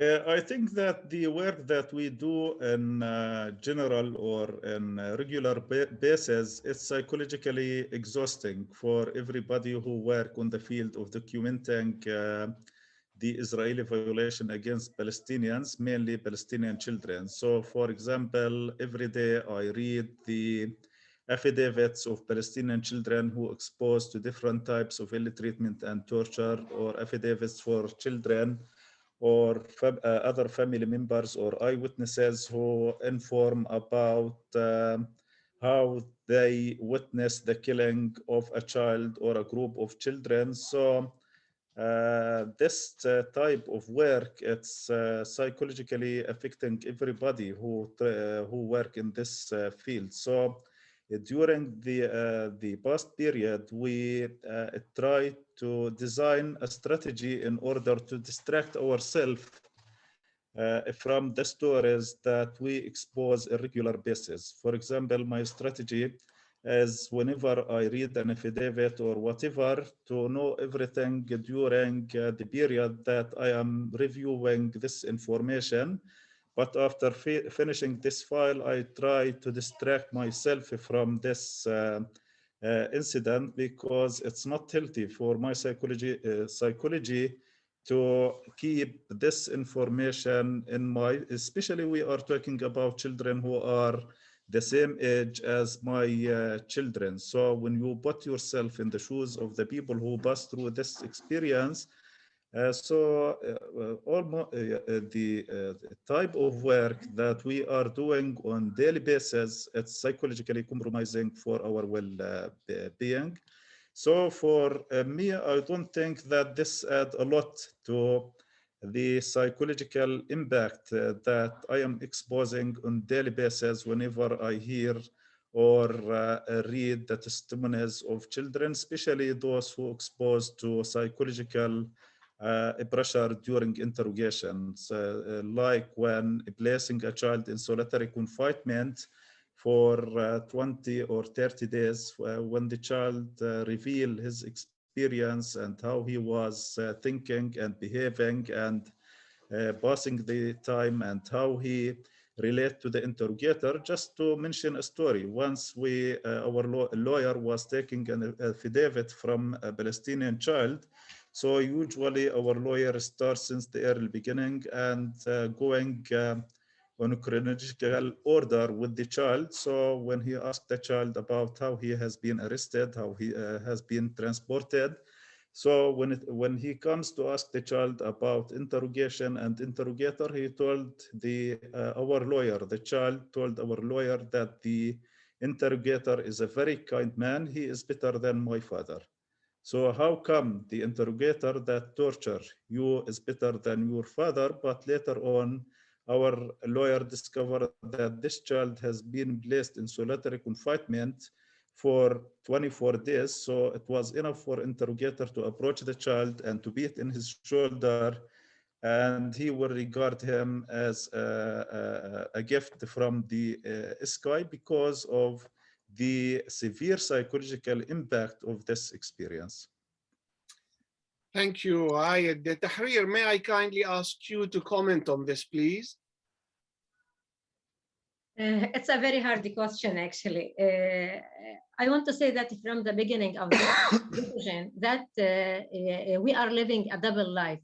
One in the public, that you have to be strong and not to give up because you have a lot to do. And they put us actually under pressure to end our, to collect our projects, to support our employees in the fields and our volunteers to continue and to save the organization. On the other hand, I'm a mother for 3 children who need daily care and support, and actually I worried about them if I had if I could be subjected to any arrest. Also, they are suffering, especially the youngest one, that she knows that when she has fever, usually I stay at home. So since the decision that she heard about the issue, every day she told me that I have a fever and etc. On the other hand, I participated 1 month ago in documentation of released women prisoners from Israeli jail. And actually, we know a very terrible details from their daily life, especially in Hasharon prison. They are living in a humanitarian situation, which make every Palestinian or every woman think about what is the kind of life she will live if she will be arrested. Yes, it's a very psychological pressure on ourselves and on our families. Thank you, Tahrir. Rana, may I kindly ask you, please? Yes, of course. I think that my colleagues really covered a lot. I wanted to say that even though this is a very frightening escalation, that the threats are not new. All of us work with people who have been arrested, who have been held on administrative detention without charge or trial, including many lawyers at Damir, including many staff members, board members. They've also faced, travel bans, residency revocations. And I think that what Tahrir said, I think about living the double life and people putting on a very brave face and in some ways like being strong by normalizing the situation and continuing their work. But I am certain that this has an incredible psychological toll on people, especially former detainees, especially people with young families, especially those who discovered that they were being surveilled. And so I'd like to let Abay maybe continue. Thank you, Rana. And finally, Ubay, please, if I may. Well, of course, the impact is a lot. For us as a family, we try to shield our 3 kids. I have Khaled, 7 years old, and the twins Ghassan and Basil, 5 years old. We try to shield them from all of this, which is also a full-time job. My wife Hind actually is doing great work in that. She's taking the brunt of the burden. This kind of designation puts a sense that there's a doom lying in the horizon that might come at any moment. You might be arrested, the house might be broken in at 3 a.m. in the morning, blowing up the doors, terrorizing the household, arresting you. This also puts an enormous strain on the family. My extended family, also my mother, my brothers, etc., are all worried, of course. You have to lead this kind of double life. I agree with what Tahrir said. You have to go on, try to do the work every day you're doing, try to challenge this, but also at the same time, yes, we cope with all of this attack. What's really dangerous, I think, is normalizing the situation, thinking, okay, this is something that can continue. Israel is trying to normalize even this designation. They are stating here and there that, oh, this is just a designation targeting the finances. We will not do arrests. We will not do that. But we know, of course, how Israel, with its promises and with its lies, we know that they try to leave this designation open so they can prosecute whoever they want to, whenever they want to. And they do this systematic targeting also for people, human rights defenders. The idea is letting you live in a kind of Orwellian society, and this is the best description I can think of, where you have no sense of personal safety. This also, I had this sense also with Pegasus software. You have this deep sense of intrusion because it does not only monitor your phone calls or your talk, or it makes you feel, even as me and Hind are saying, my wife, that it makes you feel like you're in a big prison, continuously surveilled.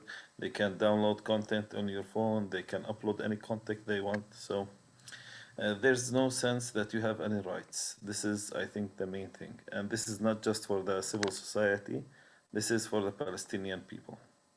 Ayed from DCI, he has talked about this.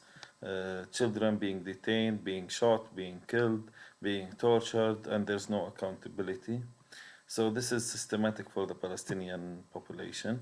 And I think this also needs to put question back to the international community, question back to all actors, all state actors in the world, is that, do you think that this kind of repression against the Palestinian people will go like that, this kind of deep intrusion into our lives, this kind of systematic violations?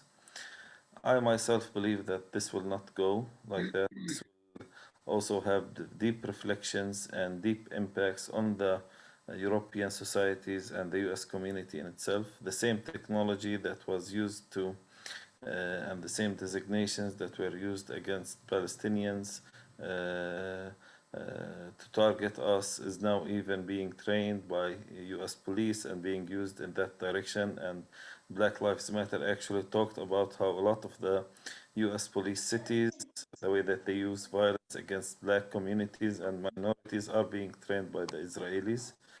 So this kind of repression goes global also. This will hit back even the countries that look the other way right now.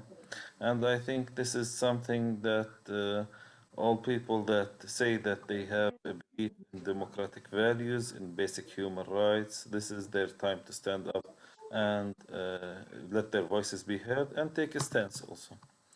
I know it's sometimes difficult, especially when politicians are thinking of their political votes, their offices, how are they going to run the next time, but I assure you, this kind of attack on democratic values will even have consequences in the most so-called democracies in the world.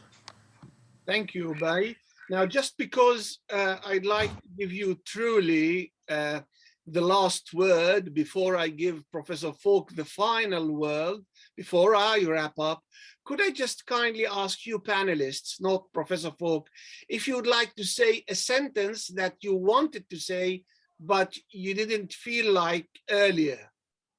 Please, if anyone wants to say anything in order to finalize their contribution, then please be our guests. Anything that is in your chest, just that you feel that you want to express it? Well, I encourage everyone to read Martin Niemöller's poem, First They Came for the Socialists, and just reflect on this situation. Thank you, Bay. Anyone else, please? Okay. We continue our work, and as I said, our people are ready to continue what our women started since 40 years old, not only UPWC and the whole organization. I know that OAC also, all of them are built on voluntary work.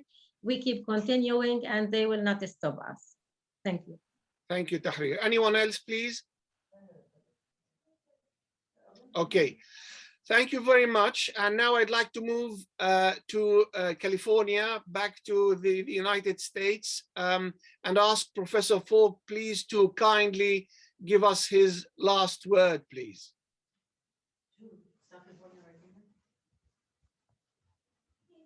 Richard, we can't hear you.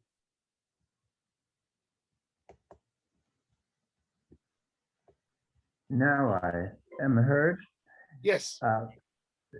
This has been a very inspiring and moving and educational experience. I think I speak for all those privileged to have heard the six of you. And I was particularly inspired and impressed by your emotional and intellectual composure, that you gave expression to the depth of your commitment and a calmness in the face of these outrages that afflict your daily life and the daily life of your families.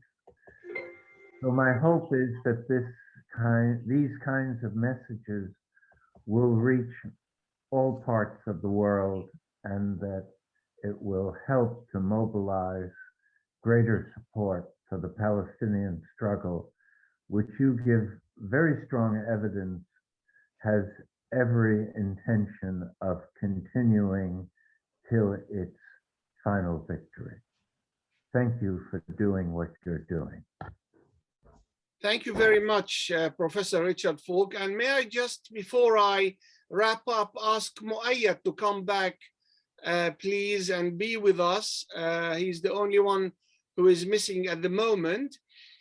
But in any case, Ladies and gentlemen, on your behalf, I'd like to thank all participants, Ayed, Rana, Ubay, Muayyad, Tahrir, Asil, and certainly Professor Richard Falk for having attended this session and contributed in a very generous and tremendous manner in producing this historical document, which we will be editing and distributing to all.